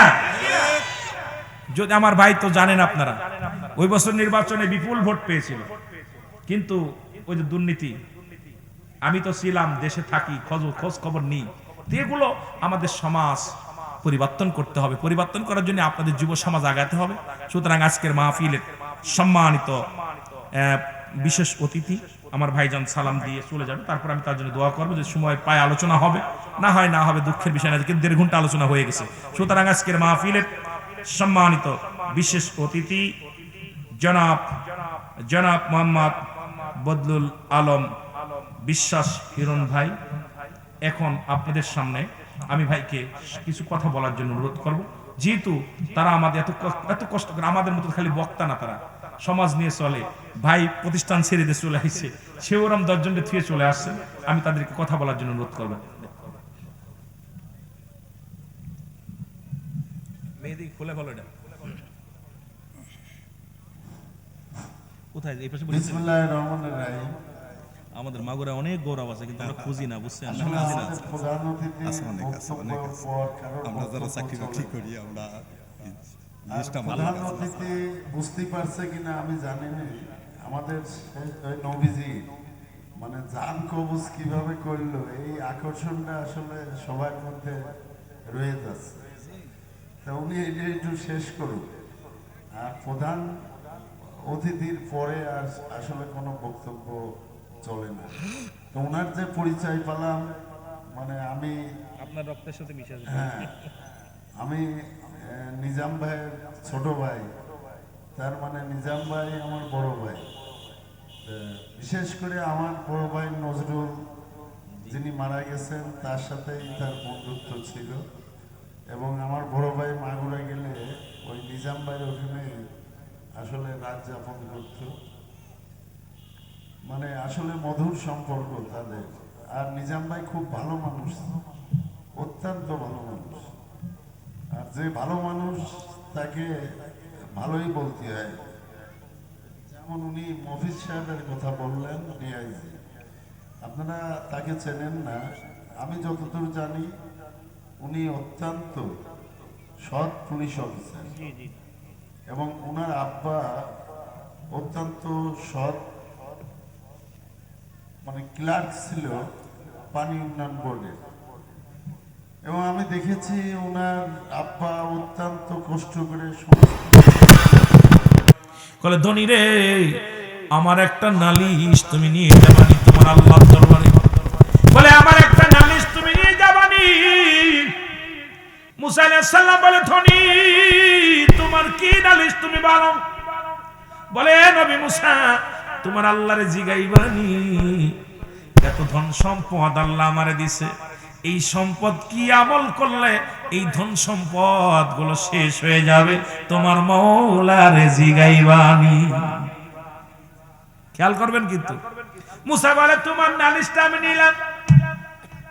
দ্বিতীয় একজন মহিলার সঙ্গে দেখা, মেয়েটা ডাকতে বলে, নবী মুসা, আরে আরে তোমার আল্লাহরে জিগাইবে আনি, তুমি তো যাইতেছো তোর পারে রব্বে কারিমের সঙ্গে সাক্ষাৎ করতে, তোমার মাওলারে জিগাইবে আনি আমারে কেন বানাইল? আমি গরিব মানুষ, মানুষের বাড়ি বাড়ি চেয়ে খায়, আমি কি আমল করলে এত ধনী হব? তোমার মাওলারে জিগাইবিনি কোনটা আমল করলে আমি ধনী হয়ে যাব। মুসা নবী কয় নিলাম, তোমার নালিশটাও নিলাম। তৃতীয় নাম্বার, হাত নাই পা নাই, একজন প্রতিবন্ধী রাস্তার মধ্যে বয়া ঘোরাঘুরি করে রে। জিগায় নবী মুসা আপনি কই যান? কয় তোর বাড়ি। কয় নবী মুসা রে তোমার আল্লাহরে জিগাইবানি আমার হাত নাই পা নাই, রব্বে কারিম আমারে কিসের জন্য বানাইছে? আমার কোনো কাজে লাগবে নি।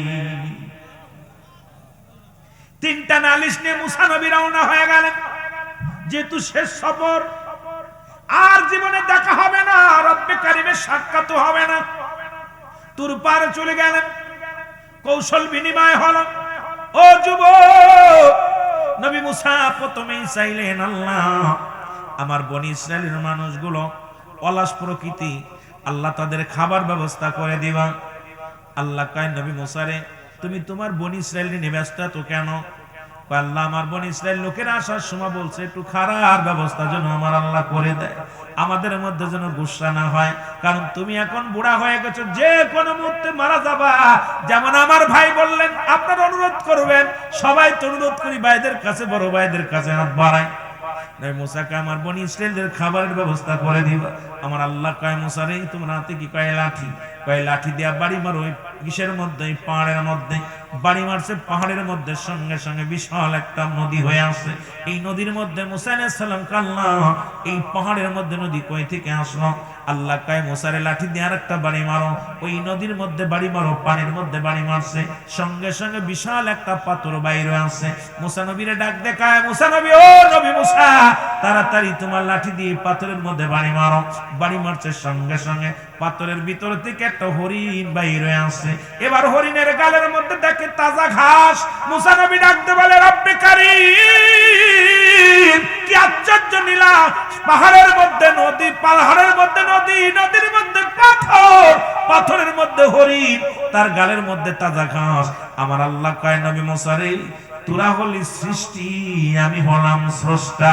শুধু আমি বনি ইসরাইল নয়, কুল কায়নাতের সমস্ত মাখলুকাত হলো আমার। আমি আল্লাহ কুল কায়নাতের সব প্রাণীকে খাওয়াই। সুতরাং তুমি দেখছো তোমার শুধু বনি ইসরাইলদের জন্য নয়, রব্বে কারীম সমস্ত মাখলুকাতকেই খাওয়ায়। জোরে বলা যাবে না মারহাবা।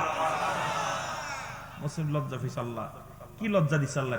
দেখছো নি তুমি তোমার কত গোত্রের মানুষের চিন্তা করো, পাহাড়ের মধ্যে, পাথরের মধ্যে, সাগরের মধ্যে একটা প্রাণী আছে, ওকেও আমি খাওয়াইতেছি। কে খাওয়াইতেছে? এরপরে সুদখোরেরা মানুষ হবে না, ঘুষখোরেরা মানুষ হবে না। এ ঘুষখোরের দলেরা, সুদখোরের দলেরা শোন, হারামখোরেরা শোন। যেমন শুয়োরের মাংস খাওয়া হারাম, সুদ খাও হারাম, ঘুষ খাও হারাম। তুমি সারা জীবন ঘুষ খাইবা আর সুদ খাইবা, আর বাজারে যে গরুর গোশত কিনে খাওয়া, এটা চলবে না। ওদের জন্য মাগুরাতে স্পেশাল স্পেশাল শুয়োর জবাই করে তাদের খাওয়ানো লাগবে, কারণ সুদ ঘুষ যদি না ছাড়ে ওইটার জন্য শুয়োরের গোশত হালাল। জোরে বলেন ঠিক কি না? সুদ খা কি, ঘুষ খা কি, শুয়োরের গোশত খাবা, ঘুষ আর সুদ খুঁজবা বড় বড় মুরগি, চলবে না। যদিও সময় পাবো না বাবারা, আমার গভীর মনোযোগ। মুসা নবী ডাকতে বলে রব্বে কারীম তিনটা নালিশ নিয়েছিলাম আপনার কাছে, তিনটা প্রশ্ন নিয়ে আসলাম আপনার কাছে, উত্তর চাই। বলে মুসা রে তাড়াতাড়ি বলো কি উত্তর। ডাকতে বলে রব্বুল আলামিন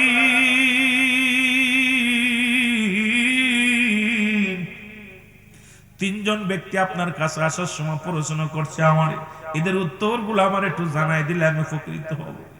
আল্লাহ রাব্বুল আলামিন বলেন নবী মুসা রে কি কি প্রশ্নের উত্তর তুমি বলো, তাড়াতাড়ি করো। আল্লাহ রাব্বুল আলামিন বলেন মুসা নবী তুমি বলো।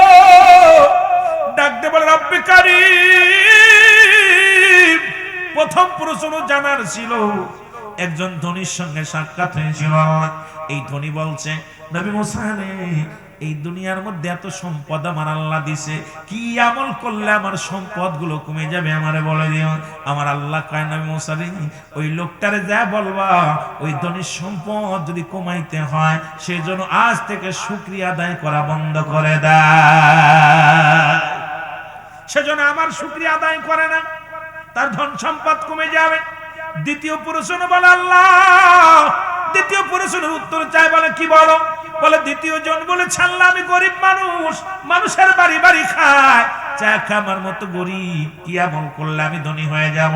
আমার আল্লাহ কয় নবী মুসা রে, যা ওই মহিলাটাকে বলবা সে যেন বেশি বেশি আমার শুকরিয়া আদায় করে। সুবহানাল্লাহ। আর একটু জোরে বলেন। তৃতীয় ব্যক্তির উত্তর বলে আল্লাহ, তাড়াতাড়ি খুব মেলা, তা দ্রুত যেতে হবে কারণ টাইম শেষ তো। তৃতীয় ব্যক্তি ডাক দে বলে আল্লাহ তৃতীয় ব্যক্তির উত্তরটা দাও। আমার আল্লাহ বলে বলো। বলে আল্লাহ হাত নাই পা নাই, এই ব্যক্তি আমার জিগাইছে। আল্লাহ বলছেন নবী মুসা রে, তুমি যাও রব্বে কারীমের দরবারে যাও। আরে আমারে কেন বানাইছে আমার আল্লাহ? আমারে কোনো কাজে লাগবে না, একটু জিগায় আসবো। আরে আমার তো হাত নাই পা নাই, আমি প্রতিবন্ধী মানুষ, চলতে পারি না, হাঁটতে পারি না, তোমার মাওলারে জিগাইবানি আমার আল্লাহ আমারে কেন বানাইছে, কোনো কাজে লাগবে? মুসা নবী ডাক, মুসা নবী বলার পর আল্লাহ বলে মুসা রে, তারে যে বলে দিবা ওই জাহান্নামের মধ্যে ছোট ছোট ছিদ্র আছে, ওই জাহান্নামের ছিদ্র বন্ধ করার জন্য আমি আল্লাহ প্রতিবন্ধীরে বানাইছি। সুবহানাল্লাহ কইলেন, ভয় লাগে না? হাঁটতে পারি না, পা নাই, তারপরে জাহান্নামের ছিদ্র বন্ধ, এই কষ্টের কথা না? নবী মুসা আল্লাহ আমাকে একটু সুযোগ দিন, আমি শুধু বলে আসি, তারপরে আবার সাক্ষাৎ, যেহেতু আজকে আমার শেষ সাক্ষাৎ। আল্লাহ কয় যাও, তোমারে দেখা তাড়াতাড়ি সংবাদ দানা আসো। সংবাদ দেওয়ার জন্য আসলো নবী মুসা। ধনীর সঙ্গে দেখা, আসসালামু আলাইকুম নবী মুসা। মুসা কয় আলাইকুম আসসালাম। কো নবী মুসা, তোমার মাওলারে জিগাইছো নি আমি কি আমল করলে আমার ধন সম্পদ কমে যাবে? নবী মুসা কয় ধনী রে, রব্বে কারীম বলছে তুমি আজ থেকে আর রব্বে কারীমের শুকরিয়া আদায় করবা না। পরে ধনী কয় মুসা রে, তুমি কি পাগল হইছো নি?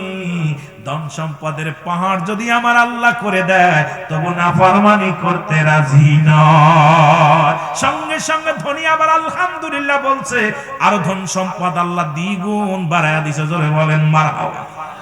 আর একটু জোরে। এবার মুসা নবী ধীরে ধীরে গেলেন ওই মেয়েটার কাছে। মেয়ে বলে নবী মুসা, তোমার মাওলারে জিজ্ঞাসা নি আমারে আমি কি কাজ করলে আমি ধনী হব?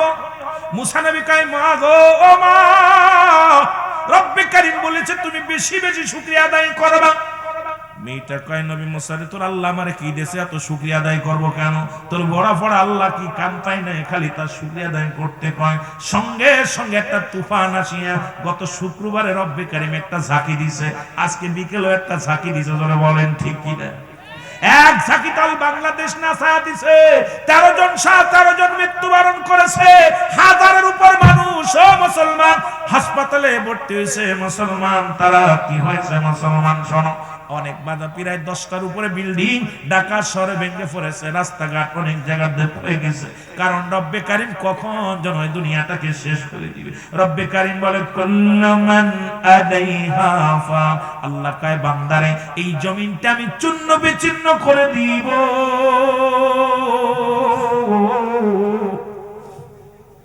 এই জমিনের মধ্যে যা কিছু আছে আমি চূর্ণ বিচূর্ণ করে দিব।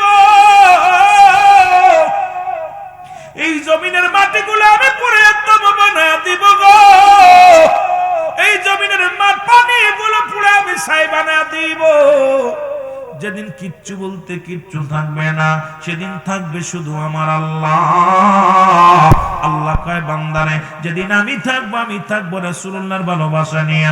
আর নবী কয় হায়াতি খায়রুল লাকুম, আমার হায়াতের জিন্দেগিটা আমার উম্মতের জন্য কল্যাণ স্বরূপ। ও মামায়াতি খায়রুল লাকুম ওয়াফাতি খায়রুল লাকুম, নবী উম্মতিরা রে এই দুনিয়ার মধ্য থেকে আমি বিদায় নিলাম, এটা আমার উম্মতের কল্যাণের জন্য। জোরে জোরে বলো মারহাবা। এই দুনিয়ার মানুষ সঙ্গে সঙ্গে মহিলা চিৎকার মেরে ডাকতে বলে নবী, আ নবী মুসা, সারাদিন মানুষের কাছে চা চিন্তা খাইতা, রাত্র হলে মাথা মুসলমান বালিশ দিয়ে একটু ঘুমাইতাম, তোর রব্বে কারিম এটাও ভেঙে দিল রে মুসা।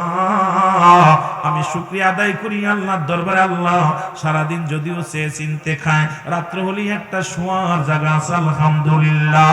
সঙ্গে সঙ্গে রব্বে কারিম দুই মহিলার বিশাল একটা বিল্ডিং বানায়া দিছে, মুসলমান ধনী বানায়া দিছে।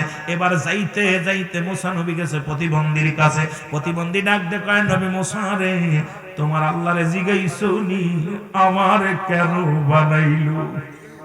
নবী মুসা ওই প্রতিবন্ধীর মুখের দিকে তাকায়া চোখের পানি ছেড়ে দিছে, ডাক দেখ আল্লাহ এ তো জীবনে হাত নাই পা নাই, রে যদি বলি জাহান্নামের ছিদ্রা বন্ধ করবে, সব চাইতে কষ্ট পাবে রে রব্বে কারীম।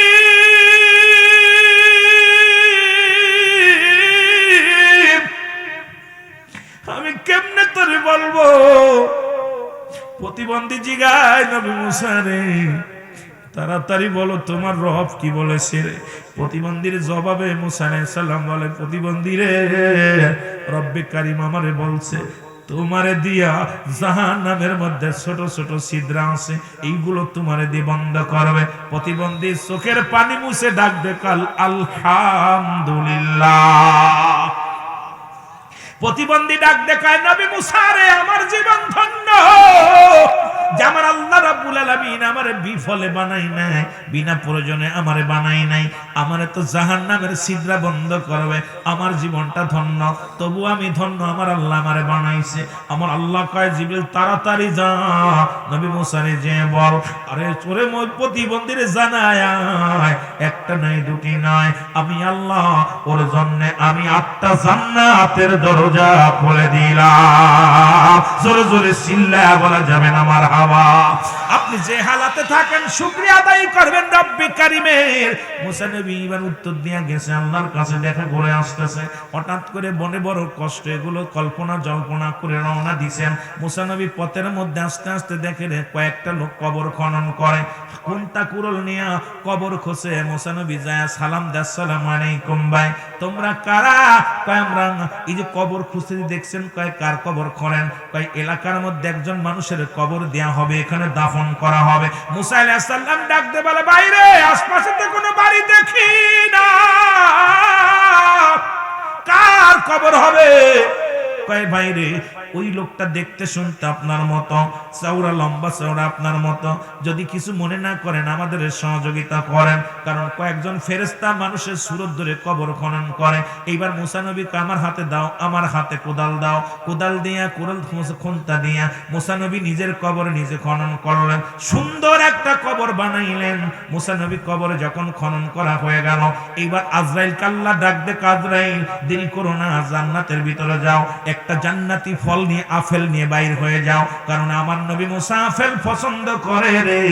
ওই আপেলটা শেষ বিদায়ের সময় তাকে পান করায় দাও, খাওয়ায় দাও। এই মুসলমান কবর যখন খনন করা হয়ে গেছে গো, মুসা আলাইহিস সালাম কবরটা দেখে আফসোস করে রব্বে কারীম,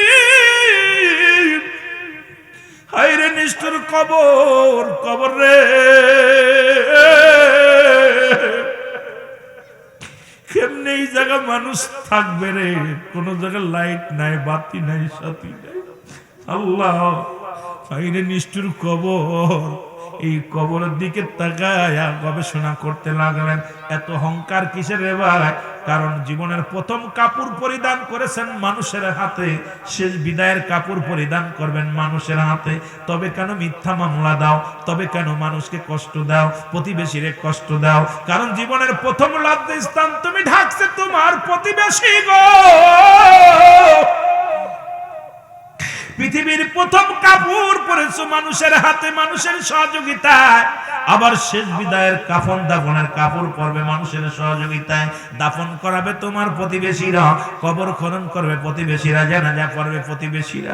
এই জিনিসটা যদি কোনো মানুষ চিন্তা করতো গো, এই দুনিয়ার মধ্যে অন্যায় পথে পা বাড়াইতে পারতো না। আবার নবী মুসা আলাইহিস সালাম কবর খোনা পর ডাক দিয়ে বলে, ভাইরা এই কবরটা আগে খুঁজা শেষ। এবার ফেরেশতারা কয়, নবী মুসা মনে যদি কিছু না করো, এই কবরের মধ্যে একটু গড়িয়ে দেখো, কারণ যে ব্যক্তি এখানে ঘুমাইবে লম্বা চওড়া আপনার মতো দেখতে, চেহারা সবু আপনার মতো। তখন নবী মুসা টের পায় নাই যে আজরাইল এসে গেছে সামনে। ও মুসলমান শোনো, দিলের কান্ডা লাগায় শোনো। মুসা নবী যখন কবরের ভিতরে শুইয়া যখন শুইয়া আফসোস করে, আল্লাহ ও রব্বে কারীম, এই হলো মানুষের শেষ ঠিকানা, এই হলো মানুষের শেষ ঠিকানা। চিন্তা করার সঙ্গে সঙ্গে একটা আফেল আনিয়ে এক ফেরেশতা হাতের মধ্যে দিয়েছে।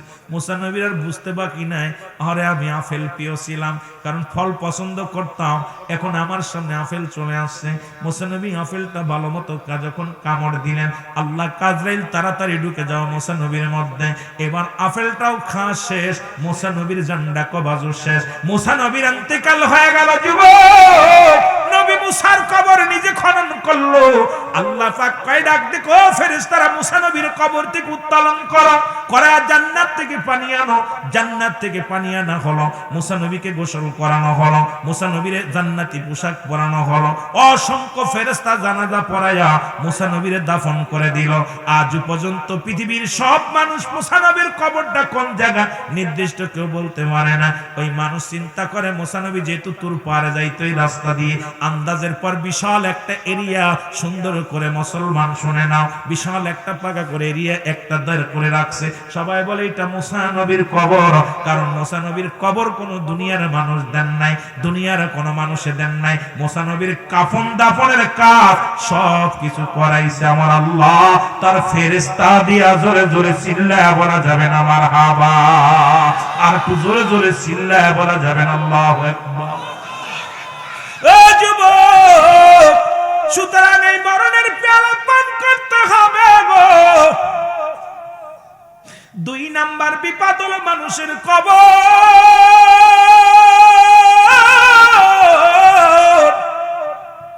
এই কবরের মধ্যে শোয়ানোর পর একজন ফেরেশতা আসে, আপনারা জানেন সেই ফেরেশতার নাম হলো মুনকার নাকির, ঠিক কিনা? না রে বাজান না। কবরে শুয়াইলে একজন ফেরেশতা প্রথম আসে, তার নাম নোমান ফেরেশতা। 2 জন ফেরেশতা কেরামান কাতিবিন লিখে রাখছে আপনার আমলনামা। এবার একজন কবরে শোয়ানোর পর সঙ্গে সঙ্গে আগমন করবে একজন ফেরেশতা, তার নাম নোমান ফেরেশতা। হাতের মধ্যে 2 টুকরা কাগজ থাকবে, হাজির হয়ে যাবে, ডাকতে বলবে হিরণ ভাই, ডাকতে বলবে হিরণ সাহেব ওঠো, লুৎফর রহমান ওঠো, রুহুল আমিন ওঠো। আপনাদের বোঝানোর জন্য বললাম। এবার উঠবে বান্দা, উঠা পড়া হাতের মধ্যে দিবে একটা কাগজ ধরায়া। বান্দা বলবে এটা কি? কয়ে তোমার 40 বছরের আমল, 50 বছরের আমল। বান্দারে যার যার আমল নামার তার লেখা লাগবে, কোনো টিপসই চলবে না, কোনো সুপারিশ চলবে না। এবার নোমান ফেরেশতা ডাকতে বলবে ভাই তুমি লেখো। এবারে লিখবে বান্দা, ডাকতে বলবে আমি লিখবো কেমনে রে, আমার কাছে তো কোনো কলম নাই রে, আমার কাছে তো কোনো কলম নাই। ফেরেশতা বলবে বান্দা কলম হলো তোমার ডান হাতের শাহাদাত আঙ্গুল মুবারক। আমি আপনাদেরকে অনুরোধ করে যাই, এই হাত দিয়ে আর ঘুষের কারবার করিস না, এই হাত দিয়ে আর সুদের কারবার করিস না, এই হাত দিয়ে হারাম পথে টাকা উপার্জন করিস না, ব্যয় করিস না, এই হাত দিয়ে টাকার পতিতালায় দিস না, গান বাজনায় দিস না, এই হাত দিয়ে মসজিদ দান কর, মাদ্রাসায় দান কর, ভালো কাজে কাজ কর। এ যুবক, তোমার ডান হাতের শাহাদাত আঙ্গুল মুবারক হবে কলম। বান্দা বলবে আমি কলম পাইলাম, এখন আমার তো কালি দরকারে, কালি নাই। কালি বলবে তোমার মুখের থুতু মুবারক তোমার কালি, তোমার মায়ের গর্ভে যখন ছিলা রব্বুল আলামিন তোমার মুখ দিয়া না পাক পানি খাওয়ার নাই, তোমার এই নাভির সঙ্গে মায়ের নাভিটা জুড়াইয়া দিছে। আরে ও যুবক, কারণ এই মুখ দিয়ে কোরআন পড়বি, এই মুখ দিয়ে নবীর দুরূদ পড়বি, এই মুখ দিয়ে আহ্বান করবি, সত্যের আহ্বান করবি। এই যে রব্বে কারীম, এই মুখটার মধ্যে কুরক্ত দেন নাই, আর কুরক্ত খাওয়ার নাই। আজকে বড় হইয়া যখন গাজার মধ্যে টান দাও, আমাদের মধ্যে টান দাও, বিড়ির মধ্যে টান দাও, রব্বে কারীম বড় কষ্ট পায়। বড় কষ্ট লাগে রে যুবক, শুনে নাও আমার যুবক বন্ধুরা, ও যুবক বন্ধুরা শুনে নাও। ফেরেশতা বলবে কালি তোমার মুখের থুতু মোবারক, কালি যখন পেয়ে যাবে রে যুবক বাবারা শুনে নাও, এবারে ডাকতে বলবে বান্দা তাড়াতাড়ি লেখো গো।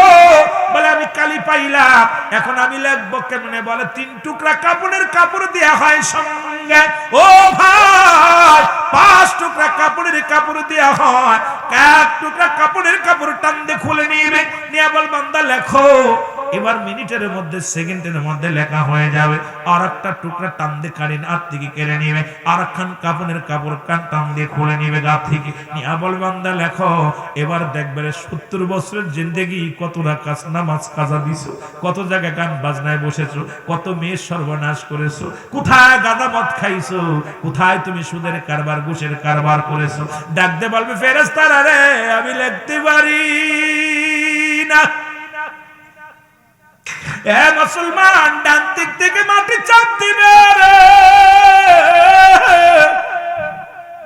বাম দিক থেকে মাটি চাপ দিবে রে, ডান দিকের আড্ডিগুলো বাম দিকে চলে যাবে, বাম দিকের আড্ডিগুলো ডান দিকে চলে যাবে রে।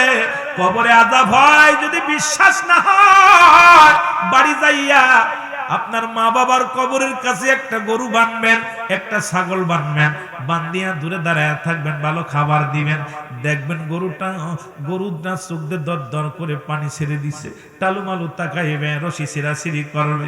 কারণ মুসলমান পৃথিবীর মধ্যে একমাত্র দানব এবং মানব বুঝতে পারে না কবরের আযাব, সমস্ত প্রাণী কবরের আযাব বুঝতে পারে।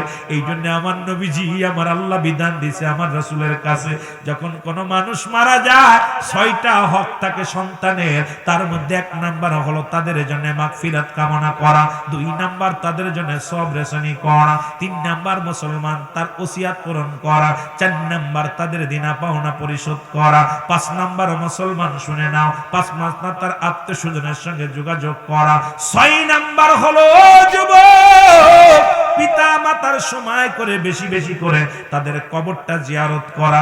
আজকে এমন সন্তান রেখে গেলাম আব্বা মার কবরটা পর্যন্ত চেনে না। ইমাম রে জিগায় হুজুর আমার আব্বার কবর কোথায়, মার কবর কোথায়? আরে যুবক বড় আফসোস জাগে রে, এই হকগুলো যদি আদায় না করে যুবক, তোমার মা তোমার বাবা তোমার চিনব না। আইরে সন্তান রেখে গেলাম, আব্বা মার জন্য কিছুই দিলাম না। আমার বন্ধুগণ, আমি মাঝে মাঝে কথাগুলো বলি, ও যুবক বন্ধুরা, যে ঘরে মাদক ঢুকেছে সেই ঘর শেষ। এই জন্য আমি কিছুদিন আগে একটা গান গাইলাম, কবরেতে আগুন পাবি বিড়ি পাবি না, বল কবরেতে আগুন পাবি বিড়ি পাবি না, খারে জম্মের খাওয়া যত খাবি খা, কবরেতে আগুন পাবি বিড়ি পাবি না। ফেরেশতারা খায় না ঘুষ, থাকিবে না তোর যে হুশ, মুগুর মারিবে ধরে গর্জন মারিবে ধরে, রক্ষা পাবি না, কবরেতে আগুন পাবি বিড়ি পাবি না, কবরেতে আগুন পাবি বিড়ি পাবি না। ঠিক কি না? দুনিয়ার মধ্যে মুখে আগুন দিয়া বড় কষ্ট, যে নিজের হিন্দুরা মরে গেলে দিই মুখে আগুন, আমরা জীবিত থাকতে দিই মুখে আগুন।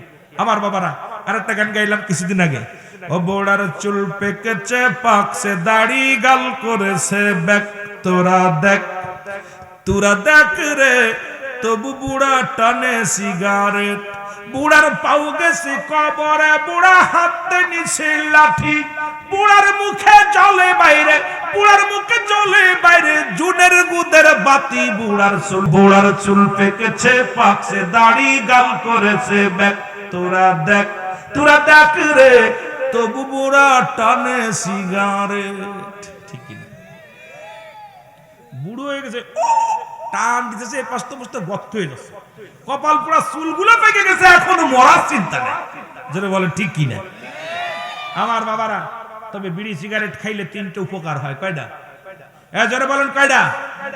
উপকার গুলা করে যায়। কয়টা উপকার? জোরে বলেন কয়টা? তিনটি উপকার। নাম্বার ওয়ান, তারে কুকুরে কামড়ায় না। কি করে না? জোরে বলেন, কিসে কামড়ায় না? কুকুরি কামড়ায় না। কারণ মাদক সেবিকা যারা মাদক সেবন করে অল্প বয়সে বুড়া হয়ে যায়, আর বুড়া হলি হাতে নেয় লাঠি। কি নেয়? যার হাতে লাঠি থাকে তারে কুকুরি কামড়ায়। কুকুরি ভয় আছে, ওর কাছে যাওয়া যাবে না, কামড় দিবে। জোরে বলেন ঠিক কি না? কথা কই না? এক নাম্বার উপকার, তারে কুত্তে কামড়ায় না। দুই নাম্বার অপরাধ, ওই বাড়ি চোর আসে না। রাত বেলা চোরে কয় বাড়ি যাওয়া যাবে না, ধরা পড়ে যাবো। জোরে বলেন ঠিক কি না? কেন? ওর ফুসফুসি নষ্ট হয়ে যায়, লিভার নষ্ট হয়ে যায়, ক্যান্সার। আমি তোদের পায়ে ধরিয়ে, যুবক মাদক সেবন থেকে ফিরে আয়। আমি তোদের পায়ে ধরে বলে যে আমি তোদের এলাকার ছেলে, মাগুরার সন্তান হয়ে আমি আমার মাগুরার সন্তানদেরকে, শ্রীপুরের বাবাদেরকে পায়ে হাত দিয়ে বলি আমি তোদের ভাই, আমি তোদের বন্ধু। অনুরোধ করি আজ থেকে মাদক থেকে ফিরে আয়। আমরা আজ থেকে মদ, গাঁজা, জুয়া, এরপরে আপনার ওই কি যেন বিড়ি সিগারেট থেকে আমরা ফিরে আসি। আমার বাবারা, দুই নাম্বার কলম যে চোর ঢোকে না, উপকার আছে। কারণ রাত ভরে কাশের ঘুম নাই, খালি হ্যাঁ হ্যাঁ করতে করতে। তিন নাম্বার মরণটা সহজ হয়। কি হয়?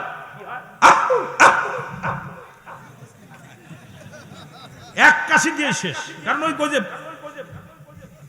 এই তিনটে উপকার, এখন যত খাবেন খান। উপকার তিনটা করে দিলাম, তারপরে যদি আপনি কন্ট্রোল, আমি সিদ্দিকী তিনটে উপকার দিছে, এরপরে আপনাদের, যেহেতু আমি আপনাদের ভাই, আমি আগেই বলছি আমি ভাড়াটে মৌলবী নয়, আমি আপনাদের ভাই হিসেবে আমার আপনার দায়িত্ব, ইমানি দায়িত্ব, আপনাদের সৎ আদেশ দেওয়া, অসৎ কাজে বাধা দেওয়া। জোরে বলেন ঠিক কিনা?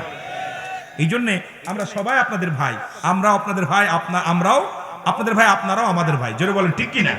আমার বাবারা, গভীর মনোযোগ, যেটা বলতেছিলাম, এরপরে উনাকে ওই রকম তাকে আঘাত করে করে সমস্ত আমল নামাগুলো লেখানো হবে। লেখানোর পর ফেরেশতা ভালো আমলটা থাকলে বেশি হলে উপরে লাগাবে, খারাপ আমলটা বেশি হলে উপরে লাগাবে।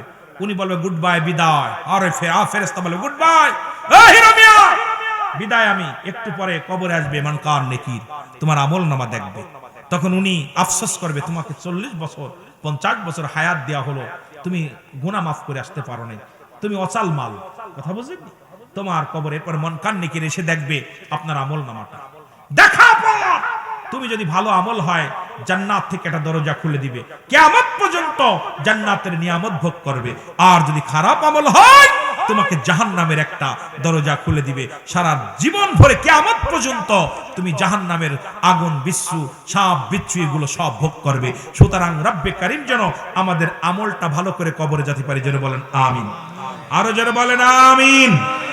আমার বাবারা, শুধু তাই নয়, 3 নাম্বার হলো কিয়ামতের ময়দান। আর এই কিয়ামতের আলামতের আলোচনা করতে গেলে সময় লাগবে। খানে দাজ্জাল আসবে। এই যে আমাদের অনেকে বলতে কিয়ামত হবে, এই ভণ্ড, পৃথিবীর মধ্যে 40 জন ভণ্ড নবীর আগমন ঘটবে। 39 জন ঘটছে, আর একজন বাদ আছে। 39 জন পৃথিবীর মধ্যে ইমাম মেহেদী, 40 জন ইমাম মেহেদী আগমন ঘটবে। বাংলাদেশে কোনো ইমাম মেহেদী আইব না। বাংলাদেশে যদি কোনো পীর সাহেব ইমাম মেহেদী বলে দাবি করে, ওরে 2টা জুতা দিয়ে বাড়ি মারলে নেকি আপনার বেশি হবে। কারণ ইমাম মেহেদীর বাংলাদেশে কোনো জন্ম হবে না। ইমাম মেহেদীর গোত্র হলো বদুয়া গোত্র। ইমাম মেহেদীর মার নাম হচ্ছে, আমার বাবারা, মার নাম হচ্ছে মা আমেনা, বাবার নাম থাকবে আব্দুল্লাহ, আর বংশ থাকবে ফাতেমার বংশ। গোত্র হলো বদুয়া গোত্র। ইমাম মেহেদী আলাইহিস সালাম যখন আগমন করবে, এরা মক্কা মদিনায় ইমাম মেহেদীর পরিচয় রাসূল আকরাম সাল্লাল্লাহু আলাইহি সাল্লাম দিয়ে গেছে। আমি একটু বলে যাই, ইমাম মেহেদীর থাকবে নাম্বার চিনার উপায়। রাসূল বলে গেছে না ইমাম মেহেদীকে চেনা। আমাদের দেশে কিছু ভণ্ড পীর সাহেবের আগমন ঘটছে, তারা কয় ইমাম মেহেদী আমাদের বংশে এসে গেছে। ইমাম মেহেদী সাবধান। ওই যে আপনার ওই এক জায়গা হইছে, তারা নবীর ফাতেমার স্বামী সাজছে, ওদেরকে জুতা পিটা করতে হবে, ইসলামটাকে নষ্ট করতেছে এই সমস্ত ভণ্ডরা। এগুলো থেকে সাবধান। ইমাম মেহেদী আলাইহিস সালাম মক্কা নগরে জন্ম নেবেন, মদিনায় হিজরত করবে। হিজরত যখন ইমাম মেহেদী আলাইহিস সালামের পরিচয় বলছে, 40 বছর যখন ইমাম মেহেদীর বয়স হবে, তখন প্রকাশ পাবে। ইমাম যখন মক্কা মদিনার বুকে পাপ, ব্যভিচার, জিনা শুরু হয়ে যাবে, তখন এর মধ্যে পাপে এমন পরিচিত হবে, নিজের সন্তানকে নিজে রেপ করবে। বাংলাদেশে শুরু হয়ে গেছে। যারা বলেন ঠিক কিনা? নিজের ভণ্ড বাবা, অসংখ্য ভণ্ড বাবা। এ মুসলমান, গতকালকে নিউজ দেখছেন আপনারা? গতকালকে দেখলাম সন্তান বা মার লাশ কবরে শোয়ানোর পর, সন্তান ওই মাদকের টাকা দিতে পারে নাই বলে মার অত্যাচার করার পর মা মনে কষ্ট নিয়ে ফাঁস নিয়ে গলায় দড়ি নিয়ে মারা গেছে আপনার কাফাসিয়ার জমিনে। আপনার ওই কোথায় আপনার আপনার ওই গাজীপুর কাপাসিয়ার জমিনে। মা মারা যাওয়ার পর সন্তান রাত্রেবেলা মার লাশটা উঠাইছে, এবার থানায় নিয়ে যায়